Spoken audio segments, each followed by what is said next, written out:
გამშვიდობის დღეს 15 მაისია. მე გიორგი ისაკაძე ვარ, მოგესალმებით. საქმიანი დილა იწყებს. საქმიანი დილა იწყება ტელეპირველზე, რომელსაც ბიზნეს მედია საქართველოს წარმოგიდგენთ. წინ საკმაოდ საინტერესო და დახუნძლული დღე გელით, როგორც ბიზნესის და ეკონომიკის, ასევე პოლიტიკური ინფორმაციების და სიახლეების მიმართულებით, რაზეც უკვე შესაბამისად ტელეპირველის საინფორმაციო სამსახური იზრუნებს.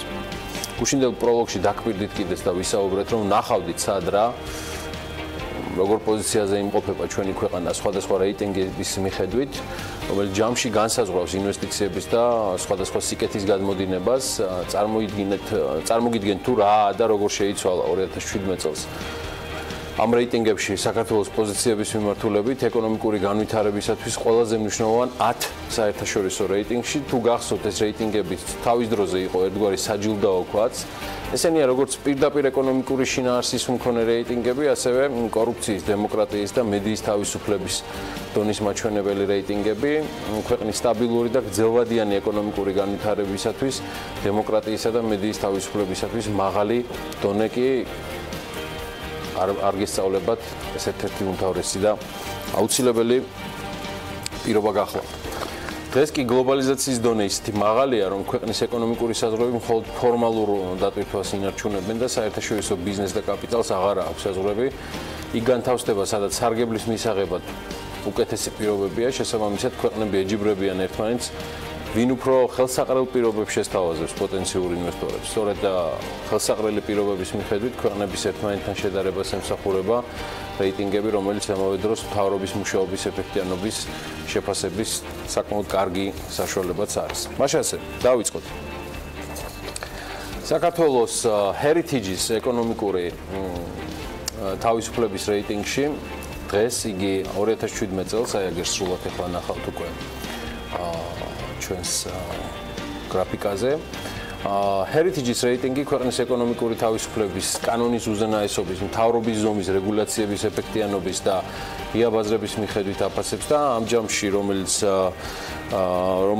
ჯამში 180 ქვეყანას აფასებს 2017 წელს საქართველოს მე-13 ადგილზე იყო, 2018 წელს კი მე-16 ადგილზე გადმოინაცვლა. რეიტინგში პირველ ადგილს ჰონგ-კონგი იკავებს, საქართველო კი უსწრებს სხვათა შორის ისეთ ქვეყნებს, როგორებიც არის ნიდერლანდები და შეერთებული შტატები. მის წინაორ პოზიციას კი ლუქსემბურგი და შვედეთი ინაწილებენ, თუმცა მიუხედავად ამ ყველაფრისა, ღირს აღნიშნავთ, რომ ჩვენ 2017 წლიდან დღემდე 3 პოზიციით დავქვეითით Heritage-ის რეიტინგში. ჰონგ-კონგია პირველ ადგილზე კიდევ ერთ რეიტინგში, სადაც ასევე 3 პოზიცია დავთმეთ, ეს არის Pfizer-ის ეკონომიკური თავისუფლების რეიტინგი. Pfizer-ის რეიტინგი ქვეყნის ეკონომიკური თავისუფლების, მთავრობის ზომის, რეგულაციების, თავისუფალი საერთაშორისო ვაჭრების, ფასების სტაბილურობის, კანონის უზენაესობისა და საკუთრების დაცვის მიხედვით აფასებს. აღნიშნულ რეიტინგში 2016 წელს საქართველოს მე-5 ადგილზე იყო, 2017 წელს კი მე-8 ადგილზე არის 159 ქვეყანას შორის. 7 პოზიციით დავწინაურდით ბიზნესის კეთების რეიტინგში, რომელსაც მსოფლიო ბანკი აქვეყნებს. რეიტინგში ქვეყნები 10 კრიტერიუმის მიხედვით არის შეფასებული. მე მგონი ეს უმრავლესობა თქვენთაგანი თქვენ იცით, რამდენად მარტივია ბიზნესის დაწყება, გადასახადების დონე, საცხების ხელმისაწვდომობა, ქონების რეგისტრაცია და მრავალი სხვა. ამ რეიტინგში 2016 წელს საქართველოს მე-16 ადგილზე იყო, ხოლო 2017 წელს მე-9 ადგილზეა, სხვათა შორის 190 ქვეყანას შორის. რეიტინგში პირველ ადგილს ახალი ზელანდია იკავებს, Doing Business-ის რეიტინგში საქართველოს წინ გაერთიანებული სამეფო და ნორვეგია არიან და მას შვედეთი და მაკედონია მოყვებიან. 2017 წელს საქართველოს გლობალური კონკურენტუნარიანობის რეიტინგში 8 ადგილით ჩამოქვეითდა. ამ რეიტინგს მსოფლიოს ეკონომიკური ფორუმი აქვეყნებს და ქვეყნები 114 კრიტერიუმის მიხედვით არიან შეფასებულნი. ცხადია 114-ს არ ჩამოგითვლით, რომელთა უმეტესობა შესადგენად მეწარმეების პირდაპირი გამოკითხვით ტარდება. გლობალური კონკურენტუნარიანობის რეიტინგში 2016 წელს საქართველოს 59 ადგილზე იყო. 2017 წელს კი 77 ადგილზეა 127 ქვეყანას შორის. პირველ რეიტინგში პირველ ადგილზე შვეიცარია გახლავთ წელს. მიუხედავად იმისა, რომ საქართველოს საკუთრების დაცვის რეიტინგში ერთი პოზიციით გაუმჯობესა პოზიციები, ამერიკული ორგანიზაცია საკუთრების უფლებების ალიანსი ეს მიმართულება საქართველოში 127 ქვეყანას შორის მაინც 92-ე ადგილზე მიაკუთვნა 2017 წელს, 2016-ში კი როგორც უკვე გითხარით, ერთი პოზიციით უკან 99-ზე ვიყავით. გასული წლის შეფასებით საქართველოს, ხორვატია, ეთიოპიაცა და გაბონი, მალავი შუაშია. ამ რეიტინგში პირველ ადგილს ახალი ზელანდია იკავებს. საქართველოს კი გლობალური ეკონომიკური გლობალიზაციის რეიტინგში, ქვეყნების გლობალიზაციის რეიტინგს შვეიცარიული ორგანიზაცია არის ასეთი ტექნოლოგიების ფედერალური ინსტიტუტი. ის აქვეყნებს პერიოდულად და ეკონომიკური გლობალიზაციის დონე საერთაშორისო ვაჭრობის უცხოური კაპიტალის მოძრაობისა და მიგრაციის მიხედვით არის განსაზღვრული. იდეაში მეტი გლობალიზაცია მეტ განვითარებას ნიშნავს და მეტი განვითარების პოტენციალსაც. 2016 წელს ჩვენ აქ მე-16 ადგილზე ვიყავით, 2017-ში კი 3 ადგილით დავქვეითით და მე-19 ადგილზე გადმოვინოსვით. რეიტინგში პირველ ადგილს სინგაპური იკავებს. საერთაშორისო გამჭვირვალობის რეიტინგში, რომელთაც კორუფციის ინდექსის აღქმა ხდება და იზომება, აქ 2 პოზიციით გაგვიარესდა რეიტინგში ჩვენი მდგომარეობა, კორუფციის აღქმის ინდექსში რეიტინგი ეს გერმანიაში დაფუძნებული ორგანიზაციის საერთაშორისო გამჭვირვალობის მიერ არის შედგენილი და როგორც აღნიშნე და მისი შედეგები 10-ზე მეტი სხვადასხვა კვლევის შედეგია. აღნიშნულ ინდექსში 2016 წელს ჩვენ 54 ადგილზე ვიყავით, 2 პოზიციის დაქვეითება 46 ადგილზე გაგვამწესებს 56 ჯამური ქულით რეიტინგში პირველ ადგილს აქაც ახალი ზელანდია და დანია ინაწილებენ. დემოკრატიის რეიტინგი მე-3 ადგილით რეიტინგში 3 ადგილით დაწინაურდა გასულ წელს საქართველოს. დემოკრატიის რეიტინგს გავლენიანი ბრიტანული გამოცემა The Economist-ი აქვეყნებს. დემოკრატიის დონე საარჩევნო პროცესის, მთავრობის ფუნქციონირების, პოლიტიკის მონაწილეობისა და პოლიტიკური კულტურის მიხედვით არის განსაზღვრული. The Economist-ი რეიტინგში საქართველოს 2016 წელს 92 ადგილზე ამწესებდა, წელს კი უკაცრავად ჩარშან 2017-ში 79-ზე გადმოიყვანა. და 5.93 ესე არის ქულა დაჯამებული საქართველოს ჰიბრიდული რეჟიმის ქვეყნების ჯგუფს მიეკუთვნება რეიტინგში პირველ ადგილს The Economist-ის მიხედვით იკავებს ნორვეგია. ნორვეგია. და პრესის თავისუფლების რეიტინგი რეპორტიორების საზღვრების გარეშე ასევე 3 ადგილით გავიუმჯობესეთ პოზიცია. ორგანიზაცია პრესის თავისუფლების ინდექსს ექსპერტების გამოკითხვის საფუძველზე ადგენს. 180 ქვეყანას შორის რეიტინგში 2017 წელს საქართველოს 64 ადგილზე იყო, 2018 წელსაც 71-ზე გადმოინაცვლა, კი, 71. რეიტინგში პირველ ადგილს აქაც ნორვეგია იკავებს. და ბოლოს ექსპერტებისა და მკვლევარების გამოკითხვის საფუძველზე რეიტინგს ადგენს Freedom House-ი. ამ გამოკვლევით საქართველოს პრესის თავისუფლების რეიტინგში 199 ქვეყანას შორის 2016 წელს მე-100 ადგილზე იყო, ხოლო 102 ადგილზე გადმოინაცვლა 2017 წელს და რეიტინგში აქაც დაწინაურებული არის ნორვეგია. აი, ჯამში ქალბატონებო და ბატონებო, სულ ეს არის. ეს 10 რეიტინგი არის ძირითადად განსაზღვრელი ძალიან დიდი დამოკიდებულებისა და ყურადღებისა ჩვენი ქვეყნის მიმართ, რომელსაც მუდმივი ყურადღება და ზრუნვა სჭირდება. ვინ როგორ ზრუნავს მათზე და რა ხდება საქმიანების დილის განრიგში, ანუ ჩვენთან და რას ვაპირებთ დღევანდელი ეთერის განმავლობაში. მოდი ვნახოთ დღევანდელი ვიდეო ანონსი. 15 მაისს დილას საქმიანად იწყებენ გოგა მელიქიძე, ანტონიო ენრიკო ბარტოლი, თინა ლაღიძე, ნესტა ნიჟარაძე, ირინა პოპიაშვილი, მაია სიდამონიძე და მისი სტუმარი სულხან ღლონტი. დილა საქმიანია TV პირველზე.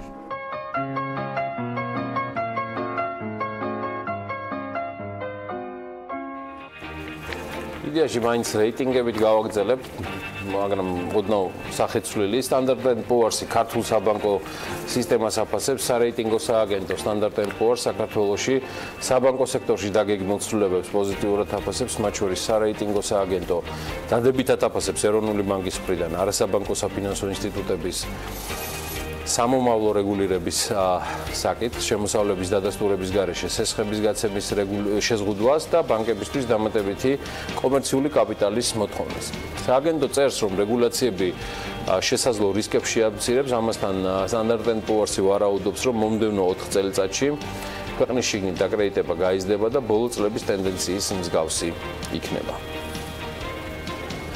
მონეტარულ პოლიტიკას კვლავ ზღუდავს მაღალი დოლარიზაცია, მივესალმებით ხელისუფლების ქმედებებს, რომელიც დოლარიზაციის შემცირებას ისახავს მიზნად და მიუხედავად ამისა, დეპოზიტების დოლარიზაციის მაჩვენებელი მაინც მაღალ ნიშნულზეა.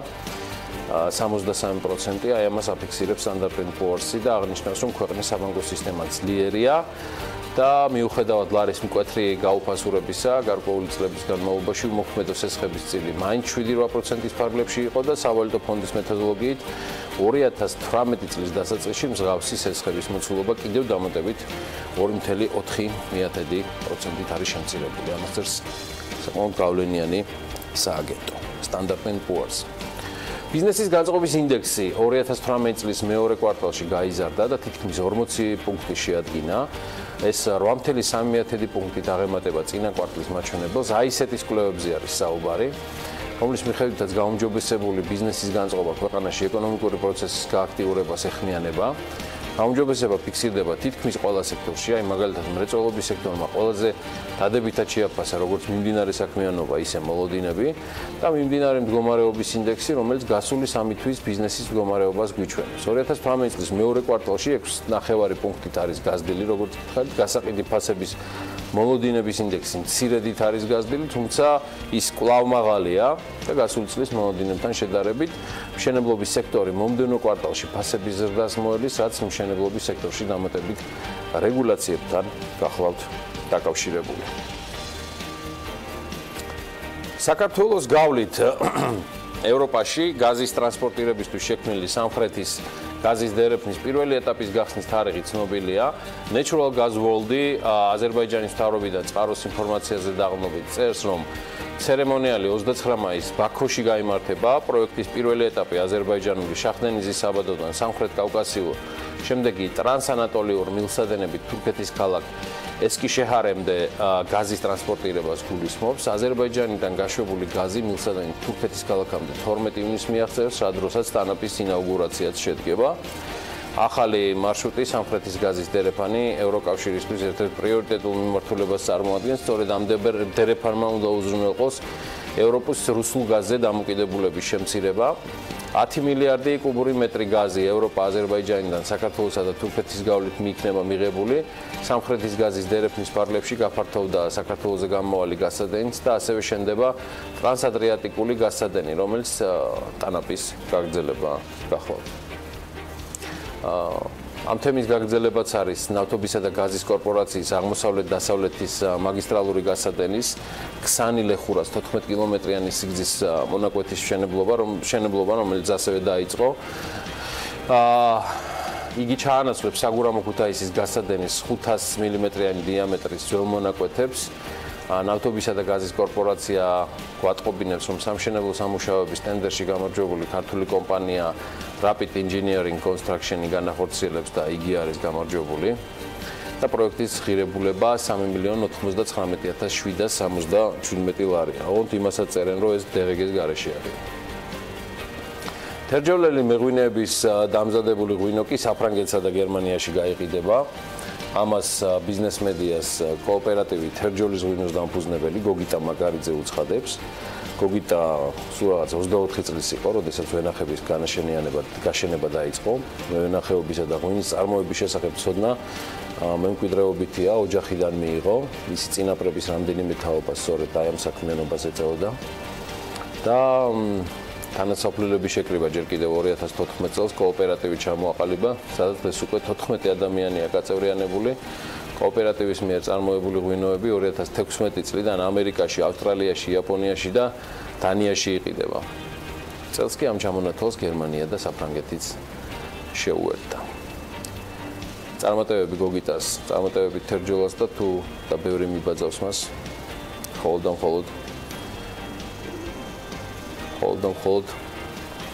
წარმატებულები იქნებით, დავრჩებოდით ახლა დიდი სიამოვნებით თერჯოლაში, მაგრამ თბილისის ბიზნესის ამბებზე უნდა გადმოვინაცვლოთ. და თბილისის სიახლეები გვიხმობს, აეროპორტის გზაზე სამშენებლო სამუშაოები იწყება, მე ამ საპროექტო დოკუმენტაციის შედგენაზე ტენდერი გამოაცხადა, რომელშიც სხვა არქიტექტურული და გეგმარებითი ელემენტების გარდა ადაპტირებული სივრცეების მოწყობაც გაიწერება. პროექტის ფარგლებში ჯორჯ ბუშის ქუჩიდან კახეთის გზატკეცილზე ევროპის ქუჩამდე 18 კილომეტრიანი ბეტონის გზა გაკეთდება. გამოიცვლება სანიაღვრე ქსელი, ტროტუარები, ბორდიურები, დაგეგმილი ბუჩქოვანი მცენარეების და ხეების შემოფარგლაზეც ფიქრობენ და ამისთვის ჯერ საპროექტო დოკუმენტაცია მოსამზადებელი, რაშიც 100,000 ლარი დაიხარჯება. სხვათა შორის BMG-ს ცნობით შავი ფერის საზაფხულო კეპებში, ჩვეულებრივ კეპებზეა საუბარი, მერია კიდევ 5,000 ლარის დახარჯვას გეგმავს. თბილისის მერია 500 წელს საზაფხულო კეპს ყიდულობს, რაშიც მიმდინარე წლის ბიუჯეტიდან 5,425 ლარი დაიხარჯება. სატენდერო პირობების თანახმად შავი ფერის კეპები მერიის უსაფრთხოების სამსახურის თანამშრომლებს დაურიგდებათ. ქუდი კოტონის უნდა იყოს და წინა მხარეს თბილისის მუნიციპალიტეტის ლოგო უნდა იყოს ამოქარგული. ეს არ არის ყველაფერი. თურქული კომპანია საგანგებო სიტუაციების მართვის სააგენტოს დავების საბჭოში უჩივის და სატენდერო გადაწყვეტილების გაუქმებას მოითხოვს. სერპანტინის საჩივარი შეტყობების სააგენტოს დავების საბჭომ ასევე ნაწილობრივ დააკმაყოფილა და გურჯაანის მუნიციპალიტეტს საკუთარი გადაწყვეტილების გადასინჯვაც დაავალა. ტურიზმის სამსაინფორმაციო ცენტრში თბილისში, გორსა და მცხეთაში ვირტუალური რეალობის აპარატები დაიტყვევა. საჩურის Facebook-ის ირგვლივ მიმდინარე სკანდალის შემდეგ სოციალური ქსელის დამფუძნებლის მარკ ცუკერბერგის ქონება 13 მილიარდი დოლარით გაიზარდა. 27 მარტიდან დღემდე Facebook-ის აქციების ფასი 23%-ით არის გაზრდილი. თავად ცუკერბერგი აქციების 16%-ს ფლობს და Forbes-ის ვერსიით მისი ღირებულება 74 მილიარდ დოლარს აჭარბებს. ამჟამად ცუკერბერგი პლანეტის ყველაზე მდიდარი ადამიანების სიაში მეხუთე ადგილს იკავებს. და თავად Facebook-ის საბაზრო კაპიტალიზაცია კი მთელი 90 მილიარდით არის გაზრდილი. კარგი, რა ხდება უკვე საქართველოში? ამას ანა ლაპიაშვილი გვეტყვის, ანა დილამშვიდობის და წარმატებულ ეთერს გისურვებ. დილამშვიდობის გიორგი, მივესალმებით ჩვენს მაყურებელს და სულ რამდენიმე წამში უკვე ბიზნესი ახლებთ ეთერში.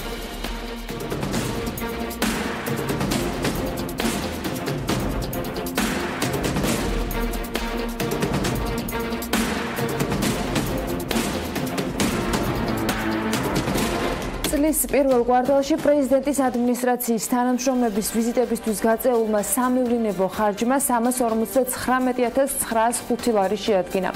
აქედან ქვეყნის შიგნით ვიზიტებისათვის 10,065 ლარი დაიხარჯა, ხოლო საზღვარგარეთ ვიზიტებისათვის 359,840 ლარი. გასულ წელს პრეზიდენტის ადმინისტრაცია მივლინებებზე ჯამში 442,503 ლარი დახარჯა. თურქული კომპანია საგანგებო სიტუაციების მართვის სააგენტოს დავების საბჭოში უჩივის და სატენდერო გადაწყვეტილების გაუქმებას მოითხოვს. საუბარია 8,200,000 ლარის ღირებულების ტენდერზე, რომლის ფარგლებშიც უწყება 19 ერთეული მაღალი გამოვლობის სახანძრო მანქანის შეძენას გეგმავს.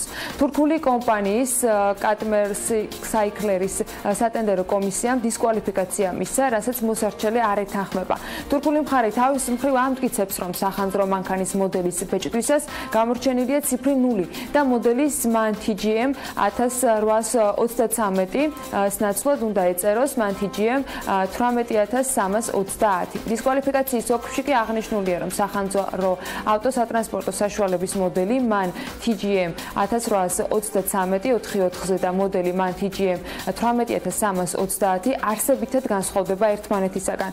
ამას კომპანიის სარჩელში ვკითხულობთ, თუმცა თურქული მხარისთვის გაურკვეველია, როგორ აღმოაჩინა სატენდერო კომისიამ მოდელებს შორის არსებითი განსხვავება, როცა ავტომანქანის ასეთი მოდელი ბუნებაში საერთოდ არ არსებობს. კომპანია მოითხოვს, რომ მათ დოკუმენტაციის დაზუსტების საშუალება მიეცეთ, რადგან ერთი ციფრის დამატებით ავტომანქანის მოდელი და მისი მახასიათებლები არ იცვლება.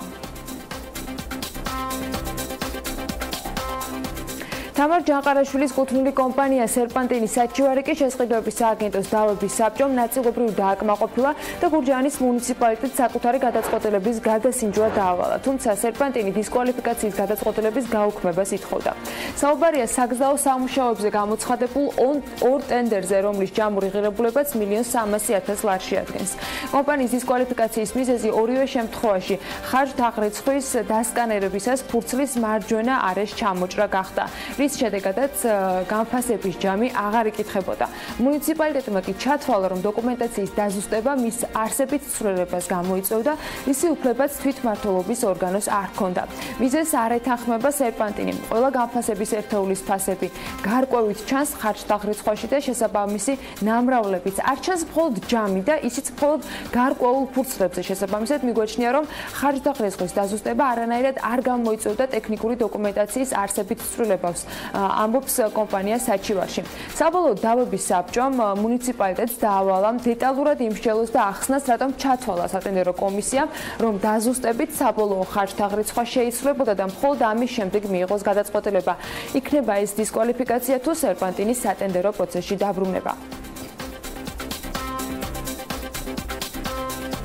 ყარინარჩენების ინტეგრირებული მართვის პროგრამის შესახებ საქართველოს რეგიონული განვითარებისა და ინფრასტრუქტურის სამინისტროში იმსჯელეს. შეხვედრას მინისტრი, მისი მოადგილეები და გერმანიის რეკონსტრუქციის საკრედიტო ბანკის სამხრეთ კავკასიის რეგიონული ოფისის დირექტორი ესწრებოდნენ. პროექტი კახეთისა და სამეგრელო ზემო სვანეთის რეგიონული სანიტარული ნაგავსაყრელის მოწყობას და ინტეგრირებულ მართვას ითვალისწინებს. ამ პროექტისათვის მომზადდა ტექნიკურ-ეკონომიკური კვლევებიც. სამინისტროს ინფორმაციით კი გეგმის თანახმად მოეწყობა ახალი ევროსტანდარტების შესაბამისი რეგიონული სანიტარული ნაგავსაყრელი. აშენდება დამატებითი სადგურები და კომპოსტირების პილოტური ქარხანა. პროექტი ასევე ითვალისწინებს დასუფთავების მანქანების შეძენას და არსებული ნაგავსაყრელების დახურვას. პროექტის დასაფინანსებლად გერმანული ფონდი 30 მილიონი ევროს გამოყოფას გეგმავს. ბაზარზე ქართული თავისმოვლის საშუალებების მწარმოებელი ახალი ბრენდი სუაპია გამოჩნდა, რომელიც ხელნაკეთ საპნებს, ტანის კარაქებს, ტუჩის ბალზამს და აბაზანის ბომბებს ამზადებს. სუაპიამ ერთი თვეა, რაც ონლაინ გაყიდვები დაიწყო და ქართულ მომხმარებელს როგორც ნატურალური შემადგენლობის, ისე ინდივიდუალური ვიზუალის პროდუქციას წარმოუდგენს. ბრენდის დამფუძნებელმა BMG-სთან აღნიშნა, რომ სამომავლოდ სტარტაპი გეგმავს, რომ ასორტიმენტი კიდევ უფრო გააფართოვოს. ასევე კომპანიაში აღნიშნავენ, რომ თბილისის სხვადასხვა მაღაზიებში შესვლასაც აპირებენ და პროდუქციის საქართველოს რეგიონებში და საზღვარგარეთ გატანას. აეროპორტის გზის რეაბილიტაციის ფარგლებში კი შეზღუდული შესაძლებლობის მქონე პირებისათვის ადაპტირებული გადასასვლელები და ტროტუარები უნდა მოეწყოს. მერიამ საპროექტო დოკუმენტაციის შედგენაზე ტენდერი გამოაცხადა, რომელშიც სხვა არქიტექტურული და გეგმარებითი ელემენტების გარდა ადაპტირებული სივრცეების მოწყობაც გაიწერება. პროექტის ფარგლებში ჯორჯ ბუშის ქუჩიდან კახეთის გზატკეცილზე ევროპის ქუჩამდე 18 კილომეტრიანი ბეტონის გზა გაკეთდება, გამოიცვლება სანიაღურე ქსელი, ტროტუარები, ბორდიურები და ასე შემდეგ. დაგეგმილია ასევე ხეების შემოფარგლად. საპროექტო დოკუმენტაციის მომზადებაზე კი 120.000 ლარის დახარჯვა მოხდება. ტურიზმის 3 საინფორმაციო ცენტრი თბილისში, გორსა და მცხეთაში ვირტუალური რეალობის აპარატებით აღიჭურება. ცენტრების ვიზიტორები ამ აპარატების საშუალებით 100-მდე ტურისტული ობიექტების სფერულ ვიდეო გამოსახულებებს ნახავენ. პროექტის ავტორები იმედოვნებენ, რომ მისი საშუალებით უცხოელ ტურისტებს ამ ობიექტების რეალურად მონახულების სურვილი გაუჩნდებათ. ტურიზმის ადმინისტრაცია პროექტში 65.000 ლარის დახარჯვას გეგმავს. ეგრეთ წოდებული ვირექს ბოქსები ტენდერის გარეშე გამარტივებული შესყიდვის წესით არის შეძენილი. მოტივი სახელმწიფოებრივი და საზოგადოებრივი ღონისძიების შეუფერხებლად ჩატარება იყო. ადმინისტრაციაში თავის მხრივ განმარტავენ, რომ იმ შემთხვევაში თუ კი შესყიდვა ტენდერით მოხდება, ტურისტული სეზონის ფარგლებში მათი მონტაჟი დაგვიანდება, რაც პროექტის ეფექტურობას შეამცირებს. პროექტის სიახლეს წარმოადგენს ქართული ბაზრისთვის. პირველად მისი ნახვა საზღვარგარეთ გამართულ საერთაშორისო გამოფენაზე მოხდა, სადაც ადმინისტრაცია ყოველწლიურად საქართველოს ტურისტულ პოტენციალს წარადგენს. აპლიკაციამ და სერვისმა კი დიდი მოწონება დაიმსახურა და აქედან გამომდინარე მიზანშეწონილად არის ჩათვლილი დაუყოვნებლივ ტურისტული სეზონის აქტიურ ფაზაში შესვლამდე მისი ადაპტაცია კონკრეტულ ლოკაციებზე. აღნიშნულია ტურიზმის ადმინისტრაციის დასაბუთებაში, რომელიც შესყიდვების სააგენტოს ვებგვერდზე გამოქვეყნდა. თბილისის ანძაზე კი ტურისტული ინფრასტრუქტურის კონცეფციას ესტონური კომპანია შექმნის. პროექტზე მუშაობა კოკო არქიტექტორებმა 31 აგვისტომდე უნდა დაასრულონ. ამ მიზნისთვის კომპანია 100.500 ლარს მიიღებს. ტურისტული ინფრასტრუქტურა 227,8 მეტრიანი ანძის 41 მეტრის სიმაღლეზე მდებარე კონსტრუქციაზე უნდა მოეწყოს. ადგილზე შესაძლოა განთავსდეს მოძრავი ეტაკის მქონე კვების ობიექტიც, პანორამული პლატფორმა ან საგამოფენო სივრცე. ესპანურმა კომპანიამ რამდენიმე განვითარების სცენარიც დაამუშავა. ბიზნეს კონცეფცია და არქიტექტურული მონახაზი უნდა შეიქმნას. ამერიკის შეერთებული შტატების საელჩო საქართველოში არასამთავრობო ორგანიზაცია დემოკრატიის ლაბორატორიასთან თანამშრომლობით პარაშუტის მოკლემეტრაჟიანი ფილმების მარათონს პროფესიონალი და მოყვარული ფილმის შემქმნელებისათვის აცხადებს, რომელთაც სურთ, რომ კინოს საშუალებით დაეხმარონ საკუთარ ქვეყანას. ამ მარათონის მიზანია ხელი შეუწყოს სოციალური საკითხების წინ წამოწევას და კინოინდუსტრიაში ახალი სახეების გამოჩენას. Tbilisi ბანკის ინფორმაციით, პარაშუტში მონაწილეობის მიღება ნებისმიერ გამოცდილებისა და უნარის მქონე სპეციალისტ შეუძლია, მათ შორის რეჟისორებს, პროდიუსერებს და ნებისმიერ მოქალაქეს ყველა რეგიონიდან. გუნდებს 72 საათი ექნებათ იმისთვის, რომ დაგეგმონ, გადაიღონ და დაამონტაჟონ მოკლემეტრაჟიანი ფილმი პროფესიონალური მოწყობილობით თუ მობილური ტელეფონით. აი ეს ბიზნეს სიახლეების პირველი ნაწილი იყო, ახლა კი სავალუტო მიმოხილვა გველდება.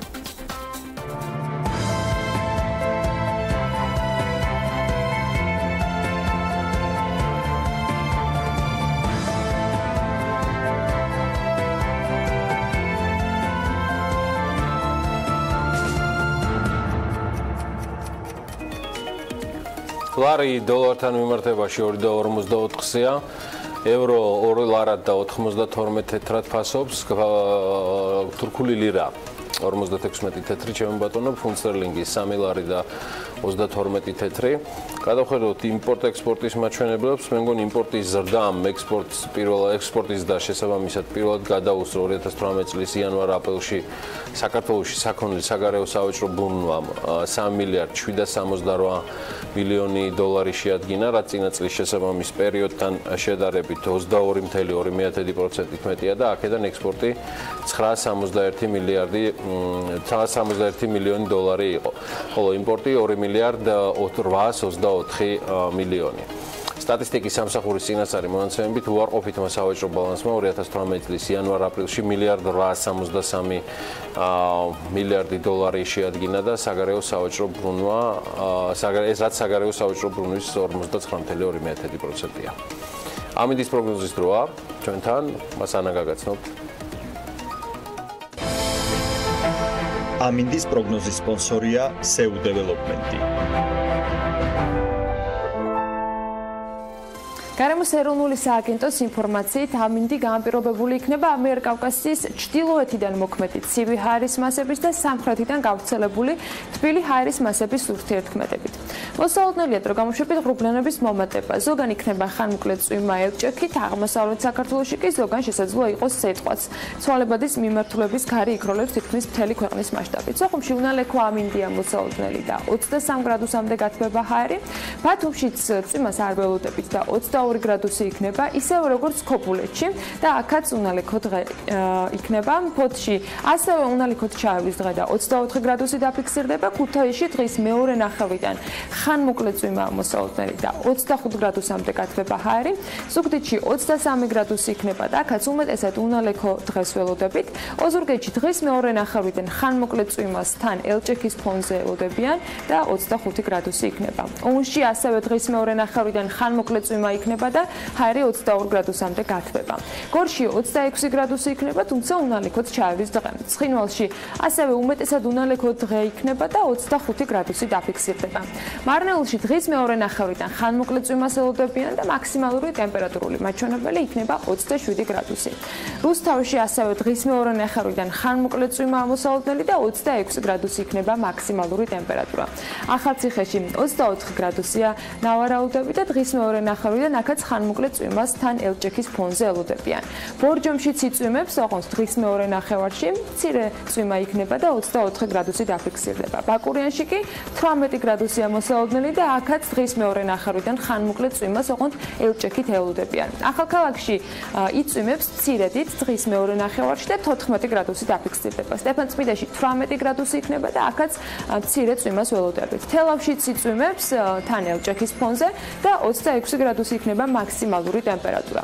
დედაქალაქს რაც შეეხება, თბილისში დროგამოშვებით უხუბრიანობა მოიმატებს, დღის მეორე ნახევარში ხანმოკლე წვიმა იქნება, თან ელჭექით, ცვალებადი მიმართულების ქარიც იქროლებს და მაქსიმუმ დღის განმავლობაში 26 გრადუსამდე გათბება ჰაერი.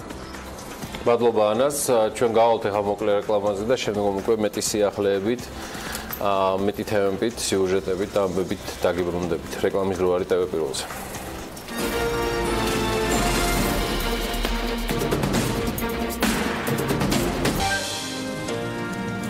მთავრობის მიერ შექმნილი საგარანტიო ფონდი კი სავარაუდოდ ექსპორტის საკრედიტო სააგენტოს ჩაანაცვლებს, რომელიც საპარტნიორო ფონდის ბაზაზე უნდა შექმნილიყო.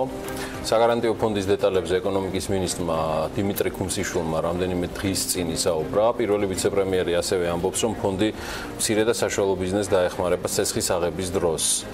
რომ მათ წარადგინონ შესაბამისი უზრუნველყოფა. ფონდში თანამონაწილეები იქნებიან სახელმწიფო, კომერციული ბანკები, საერთაშორისო საფინანსო ინსტიტუტები, ეს არის სავარაუდო მოდელი, რადგან ფონდის დიზაინი ბოლომდე ჯერ ჩამოყალიბებული არ არის, თუმცა სამაგალითო პრაქტიკიდან სწორედ მეზობელი თურქეთის გამოცდილება დასახელდა. ნახოთ, მოდი ახლა ელინე კვანჭილაშვილის ძალიან საინტერესო სიუჟეტი ამ თემაზე და შემდგომ უკვე გადავალთ კიდევ ერთ თემაზე, რომელსაც სანაწარმოგიგებთ. მცირე და საშუალო ბიზნესი ერთგვარად ისევ პროტექციონისტული პოლიტიკის სამიზნე ხდება. ფინანსთა მინისტრის ინიციატივების შემდეგ ამ ბიზნეს სეგმენტის დაცვის სურვილი უკვე ეკონომიკის მინისტრს, პირველ ვიცე-პრემიერს დიმიტრი ქუმსიშვილსაც გაუჩნდა. ის თურქეთთან მჭიდრო თანამშრომლობით აპირებს საქართველოში მცირე და საშუალო ბიზნესს, ისეთივე სახელმწიფო გარანტიების შეუქმნას, როგორც ეს მეზობელ ქვეყანაშია გავრცელებული. თავისი შინაარსით საკრედიტო საგარანტიო მექანიზმი, რომელზეც ჩვენ დღეს ვსაუბრობდით, არის საგარანტიო ფონდი, რომელიც კომერციულ ბანკებს უგარანტირებს მცირე და საშუალო ბიზნესის მიერ აღებული სესხების უკან დაბრუნებას. რა თქმა უნდა, აქ მრავალი კრიტერიუმია ჩართული და შესაბამისად ხდება შეფასება მთლიანად პორტფელის. თუმცა ჩვენ ღრმად ვართ დარწმუნებული, რომ სწორედ ეს არის ის მექანიზმი და ის რეფორმა, რომელმაც კიდევ ერთი სტიმული უნდა მისცეს მცირე და საშუალო ბიზნესის განვითარებას ჩვენ ქვეყანაში. ინიციატივა ჯერ მხოლოდ დამუშავების ეტაპზეა. შესაბამისად, მთავარ კითხვაზე პასუხი ან არ გვაქვს, ან მხოლოდ სამუშაო მონახაზია ცნობილი. კერძოდ კონკრეტულად რა იქნება ფონდის კაპიტალიზაციის მთავარი წყარო? როგორი იქნება მართვისა და ადმინისტრირების სტრუქტურა? რა პირობებით გაიცემა გარანტია, როგორია თანამონაწილეობის პარიტეტები? ამ კითხვებზე პასუხი ჯერ მხოლოდ გლობალური მაგალითების განზოგადების საფუძველზე შეგვიძლია ვეძიოთ. მსოფლიო პრაქტიკა კი საგარანტიო ფონდის 4 მთავარ ტიპს იცნობს. ესენია: სახელმწიფო სქემები, სადაც წამყვანი როლი აქვს საჯარო სექტორს და სახელმწიფო სუბსიდირებას; კორპორატიული ფონდები, სადაც წამყვანი როლი აქვს კერძო სექტორს, მაგალითად ბანკებს ან სავაჭრო პალატებს; საერთაშორისო სქემები, სადაც წამყვანი როლი აქვს ბილატერალურ ან მულტილატერალურ ინიციატივებს მთავრობასთან და არასამთავრობო სექტორთან ერთად, რაც ასევე მოიაზრებს საერთაშორისო დონორების ჩართულობასაც და ერთობლივი საგარანტიო ასოციაციები, სადაც წამყვანი როლი აქვს იმ დარგის მოთამაშეებს, რომლებსაც რთულად ან საერთოდ ვერ მიუწვდებათ ხელი კრედიტზე. შესაბამისად, ფონდების ან ასოციაციების ფორმით ერთიანდებიან და ფონდსაც ძირითადად საწევრო შენატანებით ავსებენ, თუმცა ხშირ შემთხვევაში მათ სახელმწიფო ასევე ეხმარება სუბსიდიითაც. რაც შეეხება კონკრეტულად თურქეთს, ის სახელმწიფო სქემას ეყრდნობა, რაც იმას ნიშნავს, რომ ამ ფონდის გარანტიებს ზურგს ძირითადად სახელმწიფო ხაზინა უმაგრებს. 2017 წლის მონაცემებით გაცემული გარანტია 201 მილიარდ ლირას, ანუ 58 მილიარდ ამერიკულ დოლარზე მეტ შეადგენს. 310,000 მეწარმიდან, ვინც ფონდის დახმარებით ცესხები აითვისა, 75% მცირე და საშუალო ბიზნეს სუბიექტია. სტატისტიკის კიდევ უფრო დეტალური ანალიზი აჩვენებს, რომ მთლიანი კაპიტალის 56% ახალი ბიზნესების დაფინანსებისკენ იყო მიმართული. თურქეთის მთავრობის მთავარი არგუმენტი ის არის, რომ რადგან გარანტორი სრულად ან ნაწილობრივ ფარავს ბანკის სესხს იმ შემთხვევაში, თუ სესხებელი ამას ვეღარ ახერხებს, ფინანსური შუამავლის რისკი მინიმუმამდე დადის, რაც იმას ნიშნავს, რომ ეკონომიკა უფრო სწრაფად უნდა გაიზარდოს. მორგან სტენლის შეფასებით, თურქეთისათვის ეს ეფექტი დაახლოებით მთლიანი შიდა პროდუქტის 1%-ული პუნქტის ფარგლებში იქნება, თუმცა ჩვენს მიერ გამოძიებული ინფორმაციისა და სტატისტიკის საფუძველზე მსოფლიო ბანკი, OECD-ის კვლევები, ასევე ადგილობრივი და საერთაშორისო მედიის, მათ შორის ბლუმბერგისა და როიტერის მასალები ნათლად აჩვენებს, რომ რეფორმას შეიძლება საკმაოდ არასასიამოვნო გვერდითი ეფექტებიც ჰქონდეს. ისევ კონკრეტულად თურქეთის მაგალითზე რომ განვიხილოთ, ინფლაციის დონე უკვე 8 თვის განმავლობაში სტაბილურად აჭარბებს 10%-ს. ინფლაციამ თავის პიკს 2017 წლის ბოლოს მიაღწია, დაახლოებით 13% იყო ის. 2018 წლის დასაწყისში კი 10%-ზე ოდნავ მაღალ ნიშნულზე დასტაბილურდა. მაშინ როცა თურქეთის ცენტრალური ბანკის საპროგნოზო მაჩვენებელი 5%-ია. ინფლაციის საპროგნოზო მაჩვენებელთან დაახლოებას ხელს უშლის სუსტი ლირაც, რაც იმპორტის ხარჯებს ზრდის, ასევე შიდა მოხმარება და ნავთობზე გაზრდილი ფასი. სწრაფად იზრდება მიმდინარე ანგარიშის დეფიციტიც. კიდევ ერთი არასასიამოვნო გვერდითი ეფექტი საპროცენტო განაკვეთების ზრდაა. თურქული მედია წერს, რომ 2018 წლის დასაწყისიდან სესხებზე საპროცენტო განაკვეთებმა 18%-ს მიაღწია, რაც ყველაზე მაღალი ნიშნულია 2009 წლის მარტის შემდეგ, როდესაც გლობალური ფინანსური კრიზისის გავლენა თავის პიკზე იყო. სესხების გაძვირების პარალელურად საერთაშორისო და ადგილობრივი მედია კიდევ ერთ საინტერესო ტრენდს ზომავს და აკვირდება. როიტერის მიხედვით საგარანტიო ფონდი კომერციული ბანკების გამდიდრების ერთ-ერთი სერიოზული წყაროა. შარშან მარტში თურქეთის მთავრობამ მზარდი მოთხოვნის ფონზე თითქმის 10-ჯერ 250 მილიარდ ლირამდე, ანუ დაახლოებით 70 მილიარდ ამერიკულ დოლარამდე გაზარდა საგარანტიო ფონდში თავისი წილი. შედეგად სქემაში ჩართული მსესხებელი ბანკების მოგება საშუალოდ 55%-ით გაიზარდა. თურქეთის საბანკო მარეგულირებლის მონაცემებით 2017 წლის პირველ კვარტალში ყველა თურქული ბანკის წმინდა მოგებამ 13.5 მილიარდი ლირა შეადგინა, ანუ დაახლოებით 7 მილიარდ ამერიკულ დოლარს მიაღწია, რაც 65%-იან ზრდას ნიშნავს. საინტერესოა, რომ როდესაც თურქული და საერთაშორისო მედია ამ ქვეყნის საგარანტიო ფონდის ეფექტიანობას ზომავს, კომერციული ბანკების მოგების ზრდის კონტექსტში ყოველთვის ახსენებს იმ პარადოქსულ ფაქტს, რომ რეჯეპ ტაიპ ერდოღანმა ამ მომრჩევლების გულისმოსაგებად თავი კომერციული ბანკის ოფიციალურ მტრად გამოაცხადა. სიახლეებს ეკონომიკური გუნდი არ გვაკლებს, ძალიან საინტერესო ამბები მოხდა იმ ყველაფერს, რაც მათ შორის ეროვნულმა ბანკმა გასული კვირის განმავლობაში რეგულაციის ამოქმედების შემდეგ გააცნო საზოგადოებას. ბანკების სესხებს უკვე შემოსავლების დადასტურების გარეშე ვეღარ გასცემენ, შესაბამისად ეს ცვლილება აისახება ტექნიკის მაღაზიებზე, რომლებიც დაახლოებით 60-70% სწორედ გრძელვადიანი განვადებებით ყიდიდნენ მომხმარებელზე. რა შეიცვალა მათთვის და რა პრობლემები აქვთ გაყიდვებში, ისინი აღნიშნავენ, რომ თითქმის განახევრდა გაყიდვები, რა შეხედავენ რისკებს და როგორი შეიძლება იყოს გავლენა მათ შორის ტექნიკის მაღაზიების მუშაობაზე ეროვნული ბანკის მიერ დაწესებულ ცვლილებებიდან გამომდინარე. მოდით მოკლე სიუჟეტი ვნახოთ ამ თემაზეც. ახლობთ 50% ეჭერა განვადებებს მთლიან გაყიდვებში. შესაბამისად ამ რეგულაციის მიღების შემდეგ, შემცირება არის დაახლოებით მერყეობს სადღაც 10-დან 15%-მდე. როგორც ალტაოკეის დირექტორი ამბობს, სამომხმარებლო ბაზარზე გაყიდვების მიმართულებით კლება არც თუ ისე ცოტაა. მაღაზიები, რომლებიც ტექნიკას ძირითადად საბანკო განვადების გზით ყიდნენ, მნიშვნელოვანი ფინანსური რესურსი დაკარგეს. ბიზნესი ამ ეტაპზე საფასო პოლიტიკის ცვლილებას არ განიხილავს, თუმცა უკვე დაიწყეს მუშაობა ახალ სტრატეგიაზე, თუ რა გზით შეიძლება არსებული რთული სიტუაციიდან გამოსვლა. დაახლოებით სადაც 30-35%-ზე არის ამჟამად განვადება მთლიან გაყიდვებში და შესაბამისად ეს აისახა ზოგადად გაყიდვებზეც დაახლოებით სადღაც 10%-მდე შემცირებული გვაქვს. მუშაობთ იგივე საფინანსო ინსტიტუტებთან, ბანკებთან, რომ რაღაც ერთობლივად რაღაც გამოსავალი ვნახოთ სიტუაციიდან.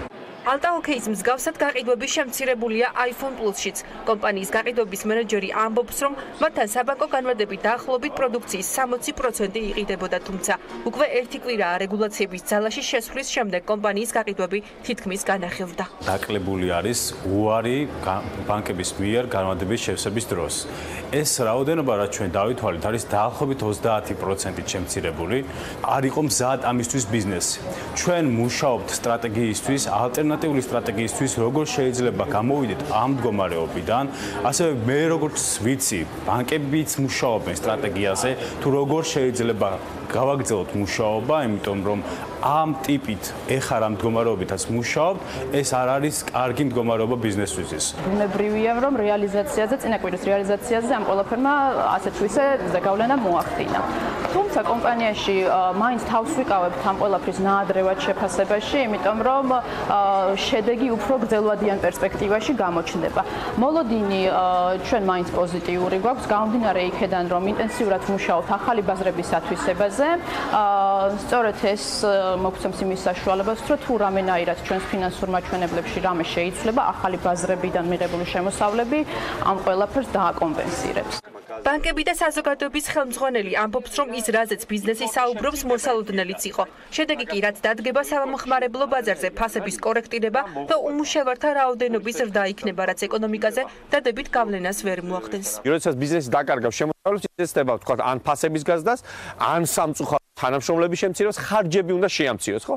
ეს საბოლოო ჯამში რამდენად დადებით დაისახება ეკონომიკურ ზრდაზე, ამას მაყურებელი მე მგონი ძალიან მარტივად მიხვდება. ეს პროდუქტი არსებობდა ბაზარზე, იმიტომ რომ მასზე იყო მოთხოვნა, მასზე დღესაც არის მოთხოვნა და სამწუხაროდ ეს მოთხოვნა არსად არ გაქრება. უბრალოდ მთავრობა და რეგულატორი ეუნება ხალხს, რომ მე თქვენზე ჭკვიანი ვარ და მე ვიცი დღეს რა გჭირდება და ის რომ დღეს გჭირდება საყოფაცხოვრებო პირობების გაუმჯობესება, ამას მოახერხებთ მხოლოდ იმ შემთხვევაში, თუ თქვენ გექნება დადასტურებული შემოსავალი. დადასტურებული შემოსავალი ამ ქვეყანაში აქვს ძალიან ცოტა ადამიანს სამწუხაროდ. რა მექანიზმს მოიფიქრებს კერძო სექტორი ფინანსურ ინსტიტუტებთან ერთად, რომ საბანკო განმარტებების პროდუქტი ჩაანაცვლონ, ჯერ ცნობილი არ არის. რაც შეეხება გაყიდვებს, მათი თქმით, ერთ კვირაში თითქმის განახევრებული მაჩვენებელი რეგულაციის გავლენის მხოლოდ პირველი ეფექტია და სრულ სურათს დაახლოებით 3 თვის შედეგები უკეთ დაგვანახებს. თბილისის შემოვლითი რკინიგზის გამო გლდანში მდებარე კერძო მიწის მფლობელები მის გამოყენებას ვერ ახერხებენ. მერია უკვე წლებია მათ მშენებლობის ნებართვას არ აძლევს. დაკონსერვებული პროექტი პრობლემებს უქმნის მაცხოვრებლებსაც. თემის დეტალებს კი თათია ჩაფიჩაძე არკვევდა, ვნახოთ მის მიერ მომზადებული რეპორტაჟი. გლდანის ტერიტორიაზე ციხის მიმდებარედ არსებულ კერძო მიწის ნაკვეთებზე მესაკუთრეებს მშენებლობის ნებართვას არ ეძლევენ. მიზეზი თბილისის შემოვლითი რკინიგზაა, რომლის გამოც ტერიტორიას უკვე წლებია მორატორიუმი ადევს. ჩვენი რესპონდენტი თემურ ბაინდურაშვილი კოოპერატიული ბინათმშენებლობით დაზარალებულია. 5 წლის წინ მან აღნიშნულ ადგილზე მიწის ნაკვეთის სახლის აშენების მიზნით შეიძინა. თუმცა ამ დრომდე მის გამოყენებას საჭირო დანიშნულებით ვერ ახერხებს. მერიის არქიტექტურის სამსახურის მიერ მიღებულ გადაწყვეტილებაში წერია, რომ საპროექტო რკინიგზისა და საავტომობილო გზისთვის ქალაქ თბილისისთვის მნიშვნელოვანი მაგისტრალების ფუნქციის მინიჭების პროცედურები მიმდინარეობს. გაურკვეველი ვადით გადადებული პროექტის გარდა მერია მიზეზად მოუწესრიგებელ ინფრასტრუქტურას ასახელებს და ამბობს, რომ განაშენიანების რეგულირების გეგმის დამუშავების გარეშე სამშენებლო ნებართვები არ გაიცემა. კოოპერატიული ბინათმშენებლობით დაზარალებული ვართ, საიდანაც ბინა ვერ მივიღეთ და მინდოდა რომ აქ მაინც რაღაც მომეხერხებინა და ქირით ცხოვრობდით მთელი წლების განმავლობაში 30 წლის მანძილზე. ამის აშენება დავაპირე და მაშინაც პრობლემა შეიქმნა, იყო ნებართვა და გაუქმდა. ეს იყო რაღაც 4 წლის შემდეგ, 4 წელია, ეს მე-5 წელია რაც ნაკლები გვაქვს.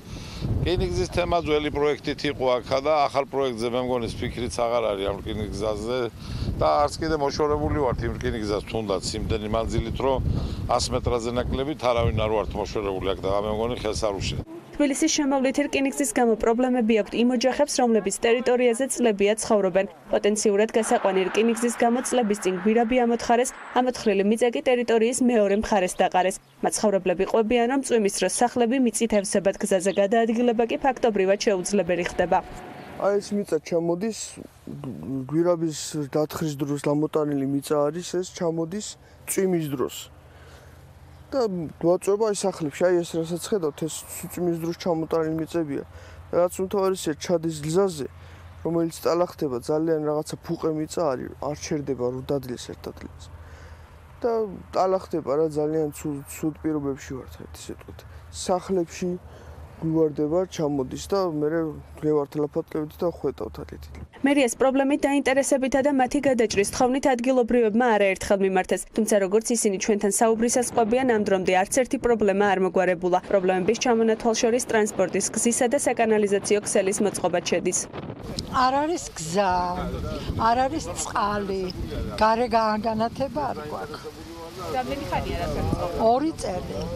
უყურებთ მერიასთან კონტაქტში. კი, გავაკეთებ და არ აკეთებენ. აღნიშნულ საკითხზე კომენტარისთვის საქმიანი დილა მერიას რამდენჯერმე დაუკავშირდა, თუმცა არც ერთ თემაზე მათ სატელევიზიო კომენტარის გაკეთება არ ისურვეს. რაც შეეხება საქართველოს რკინიგზას, თბილისის შემოვლითი რკინიგზის პროექტის შესახებ კომპანიაში დამატებით ინფორმაციას არ ფლობენ. კომპანიის საზოგადოებასთან ურთიერთობის სამსახურის ხელმძღვანელის ინფორმაციით, საკითხზე მთავრობის საბოლოო გადაწყვეტილებას ელოდებიან. აი ასეთი ამბები გვაქვს საქართველოსთან, ახლა კი უცხოეთში ვინაცვლებთ, პოლონეთის პარლამენტარებმა საკუთარი ხელფასის 20%-ით შემცირებას მოაწერეს ხელი. კალიფორნიის მუშიპომ კი დიდი ბრიტანეთის მთლიან შიდა პროდუქტს გაუსწრო. რუსეთის ამბები იცი? რა ხდება? რუსეთს აქვს ახალი დღის წესრიგი, რომ უნდა გადაუსწროს კალიფორნიის ეკონომიკას. კი. კალიფორნია, რომელიც მსოფლიოში ნომერ 4 ეკონომიკაა, ცალკე აღებული ამ შტატისა. მას შემდეგ, რაც რუსეთის პრეზიდენტის ვლადიმერ პუტინის ინაუგურაცია შედგა და მან ყველასთვის გასაკვირად და მთელი მსოფლიო გაოცებული იყო, რომ კვლავ დიმიტრი მედვედევი დაასახელა, შოკირებული იყო ამ სიახლით, დიმიტრი მედვედევი დაასახელა პრემიერ-მინისტრად და ეკონომიკური გუნდის ახალი ამოცანა და ეკონომიკური გუნდი რუსეთის ჯერჯერობით ჩამოყალიბებული არ არის.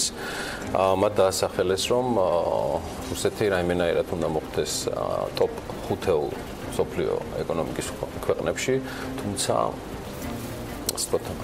თამასა აწეული არის კალიფორნიამდე. არც მეტი არც ნაკლები კალიფორნია. რა დროს არ არის კალიფორნიის გუბერნატორი შვარცენეგერი, არ ვიცი, გული მისკდება.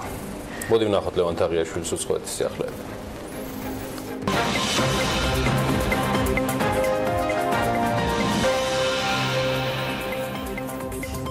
ამერიკის ფოსტის სერვისმა 2018 წლის პირველ კვარტალში 1.3 მილიარდ დოლარზე მეტი იზარალა. აღსანიშნავია, რომ ეს მაჩვენებელი ბოლო 11 წლის განმავლობაში 65 მილიარდ დოლარს შეადგენს. დონალდ ტრამპმა ამასთან დაკავშირებით საკუთარ ტვიტერზე დაწერა, რომ ის მართალია კომპანია ამაზონთან დაკავშირებით და ინტერნეტ გიგანტმა გაცილებით მეტი გადასახადი უნდა გადაიხადოს. ნედლი ნავთობის ფასი ბაზარზე იზრდება, რაც ბლუმბერგის მიხედვით ორმაგ დარტყმას მიაყენებს მსოფლიო ეკონომიკას. მისი ფასი მხოლოდ წელს 18%-აა გაზრდილი, რაც 2014 წლის შემდეგ ყველაზე მაღალი მაჩვენებელია. ეს კი ნავთობის ექსპორტიორი ქვეყნებისთვის ხელშემწყობი ფაქტორია. გარდა ამისა, ექსპერტების ვარაუდით, ირანის ფაქტორიც მნიშვნელოვან როლს ითამაშებს ფასის ცვლილებაში. ახალი სტატისტიკური მონაცემების გამოქვეყნების შემდეგ მხოლოდ კალიფორნიის შტატის მთლიანმა შიდა პროდუქტმა 2.7 ტრილიონი დოლარი შეადგინა, რაც უფრო მეტია ვიდრე დიდი ბრიტანეთის ეკონომიკა, რადგან ეს ციფრი 2.6 ტრილიონ დოლარს შეადგენს. გარდა ამისა, კალიფორნიის მოსახლეობა 40 მილიონი ადამიანია, დიდი ბრიტანეთის კი 66 მილიონი, რაც იმას ნიშნავს, რომ შემოსავალი ერთ სულ მოსახლეზე გაცილებით მეტია ერთ შტატში ვიდრე მთელს ქვეყანაში. პოლონეთის პარლამენტის წევრებმა საკუთარი ხელფასის 20%-ით შემცირებას დაუჭირეს მხარი. Financial Times-ის მიხედვით მათი ახალი ხელფასი 10,000 ზლოტი იქნება, რაც 2.800 დოლარის ექვივალენტია. კენჭისყრა რამდენიმე დღის წინ გაიმართა, სადაც ხმა მხოლოდ უმრავლესობის წევრებმა მისცეს. ოპოზიციურ პარტიას კი კენჭისყრაში მონაწილეობა არ მიუღია. კრიპტოვალუტების ზრდის ტენდენცია დროებით შენელდა და ჯამურმა კაპიტალიზაციამაც 392 მილიარდ დოლარამდე დაიწია. ამჟამად ბიტკოინის ფასი 8,472 დოლარს შეადგენს. ეთერიუმი 707 დოლარი იღებს. რიპლის შეძენა კი 73 ცენტად შეგიძლიათ.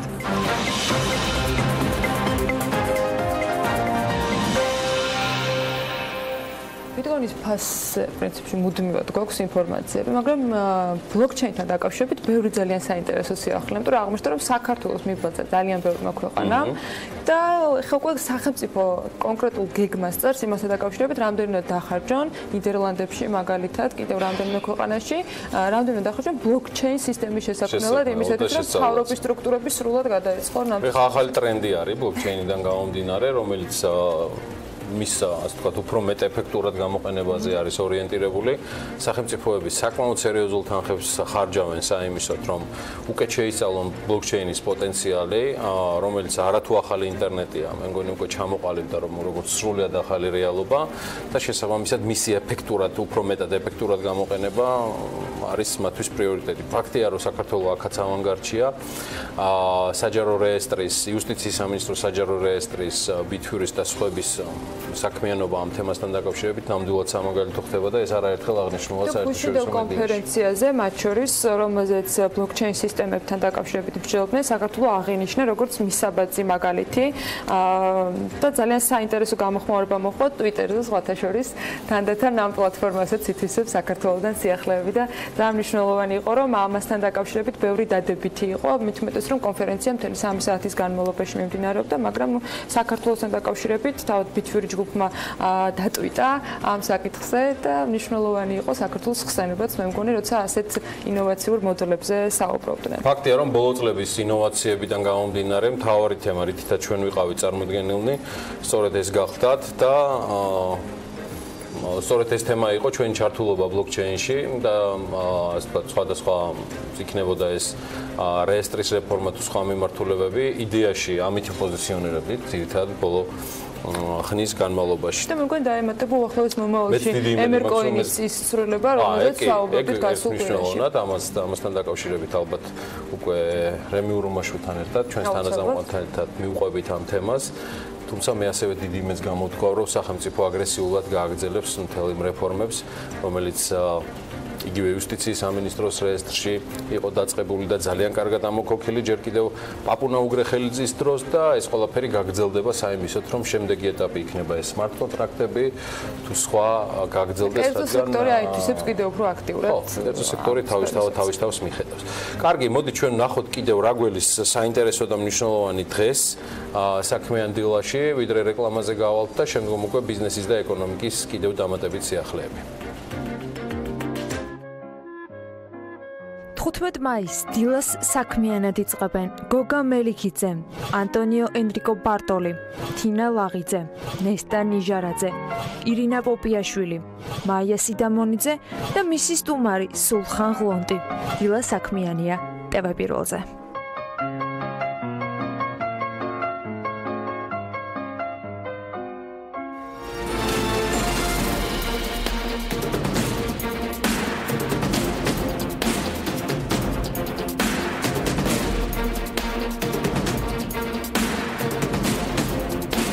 საქართველოს ეკონომიკისა და მდგრადი განვითარების სამინისტროს ციფ საწარმოო საქართველოში მიხეილ ხიდურელი უხელმძღვანელებს. რა გეგმები აქვს ახალ ხელმძღვანელს?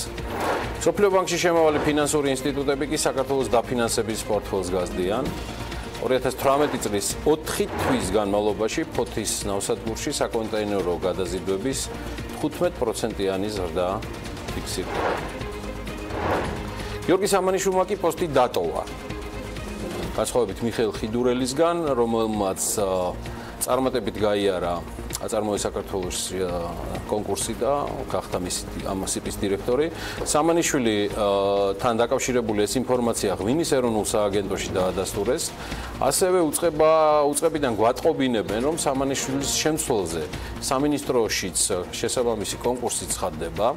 გიორგი სამანიშვილი სოფლის მეურნეობისა და გარემოს დაცვის სამინისტროში რჩება, თუმცა ის სამეცნიერო მიმართულებით გააგრძელებს მუშაობას. გიორგი სამანიშვილი ღვინის ეროვნული სააგენტოს ხელმძღვანელის პოსტს 2014 წლიდან იკავებდა. მეტი მიზეზის შესახებ თუ რა გახდა გიორგი სამანიშვილის გადადგომისა, წასვლისა თუ გათავისუფლებისა ცნობილი არ არის. ჩვენ ცხადია გვექნება კიდევ დამატებითი მოკითხვა შესაბამის უწყებაში, რა მიზეზით მოხდა გიორგი სამანიშვილის გათავისუფლება, რა კონკრეტულ ფაქტებზე ან შედეგებზე დაყრდნობით და ცხადია ამას ჩვენ საქმიან მაყურებელს შევატყობინებთ. გიორგი სამანიშვილს წარმატებას უსურვებ და ასევე წარმატება შესაბამის სამინისტროს ახალი კონკურსის პირობებში გამოცხადებული კანდიდატურების განხილვისას. კარგი, ანას დრო დგება, იმან უნდა წარმოადგინოს ბიზნესზე და ეკონომიკაზე სიახლეების ახალი კოლაჟი. ანა, მე მგონი კიდევ ბევრი სიახლე დავრჩა. და ვიწყებ დანიშნებით. ამ შემთხვევაში ეკონომიკის და მდგრადი განვითარების სამინისტროს ციფ საწარმოო საქართველოში გუშინდელი ინფორმაციით უკვე დადასტურებულა, თუმცა დილითვე შეატყობინა ამის შესახებ BMG-ს მკითხველს ჩვენმა ვებგვერდმა მიხეილ ხიდურელი უხელმძღვანელებს. ის ამ პოსტზე მედიას პირველმა ვიცე-პრემიერმა დიმიტრი ხუნციშვილმა წარუდგინა დაახლოებით შუადღის 3 საათისათვის.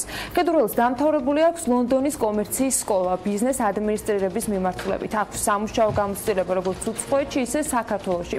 მუშაობდა არის თანადამფუძნებელი ამავე დროს და წარმოადგენს პარტნიორს საკონსულტაციო კომპანია სავისას, რომელიც ქართულ მეწარმეებს ევროპის ბაზარზე შეღწევაში ეხმარებოდა. სწორედ ამ სტატუსით გაიცნო მათ შორის საქმიანი დილის და საქმის კურსის მაყურებელმა ხიდურელი. თავად აღნიშნავს, რომ კერძო სექტორთან ხშირი კომუნიკაცია სააგენტოს ბიზნესზე მორგებული უფრო სწორი პროგრამების იდენტიფიცირებაში დაეხმარება. მისივე თქმით, პრიორიტეტი ნიშური სფეროების ათვისება იქნება. ხიდურელი ფიქრობს, რომ საქართველოში ბევრი ისეთი მიმართულებაა, სადაც მოთხოვნა მაღალია, ვიდრე მიწოდება.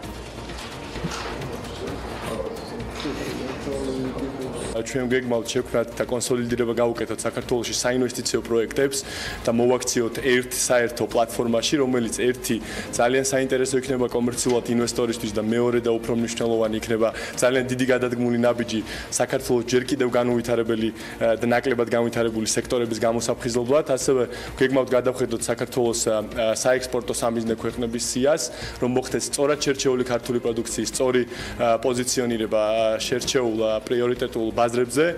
ასევე მოგახსენებთ ადგილობრივი მეწარმეობის კუთხით თვლი, რომ სააგენტო კიდევ უფრო აქტიურად და ახლოს უნდა მუშაობდეს ქართულ ბიზნესთან.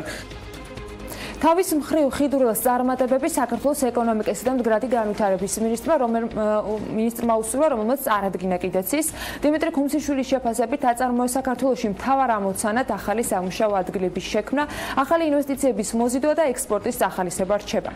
მისი ინფორმაციით პროგრამის ფარგლებში ჯამში 14,000 ახალი სამუშაო ადგილი არის შექმნილი ამ დროისთვის.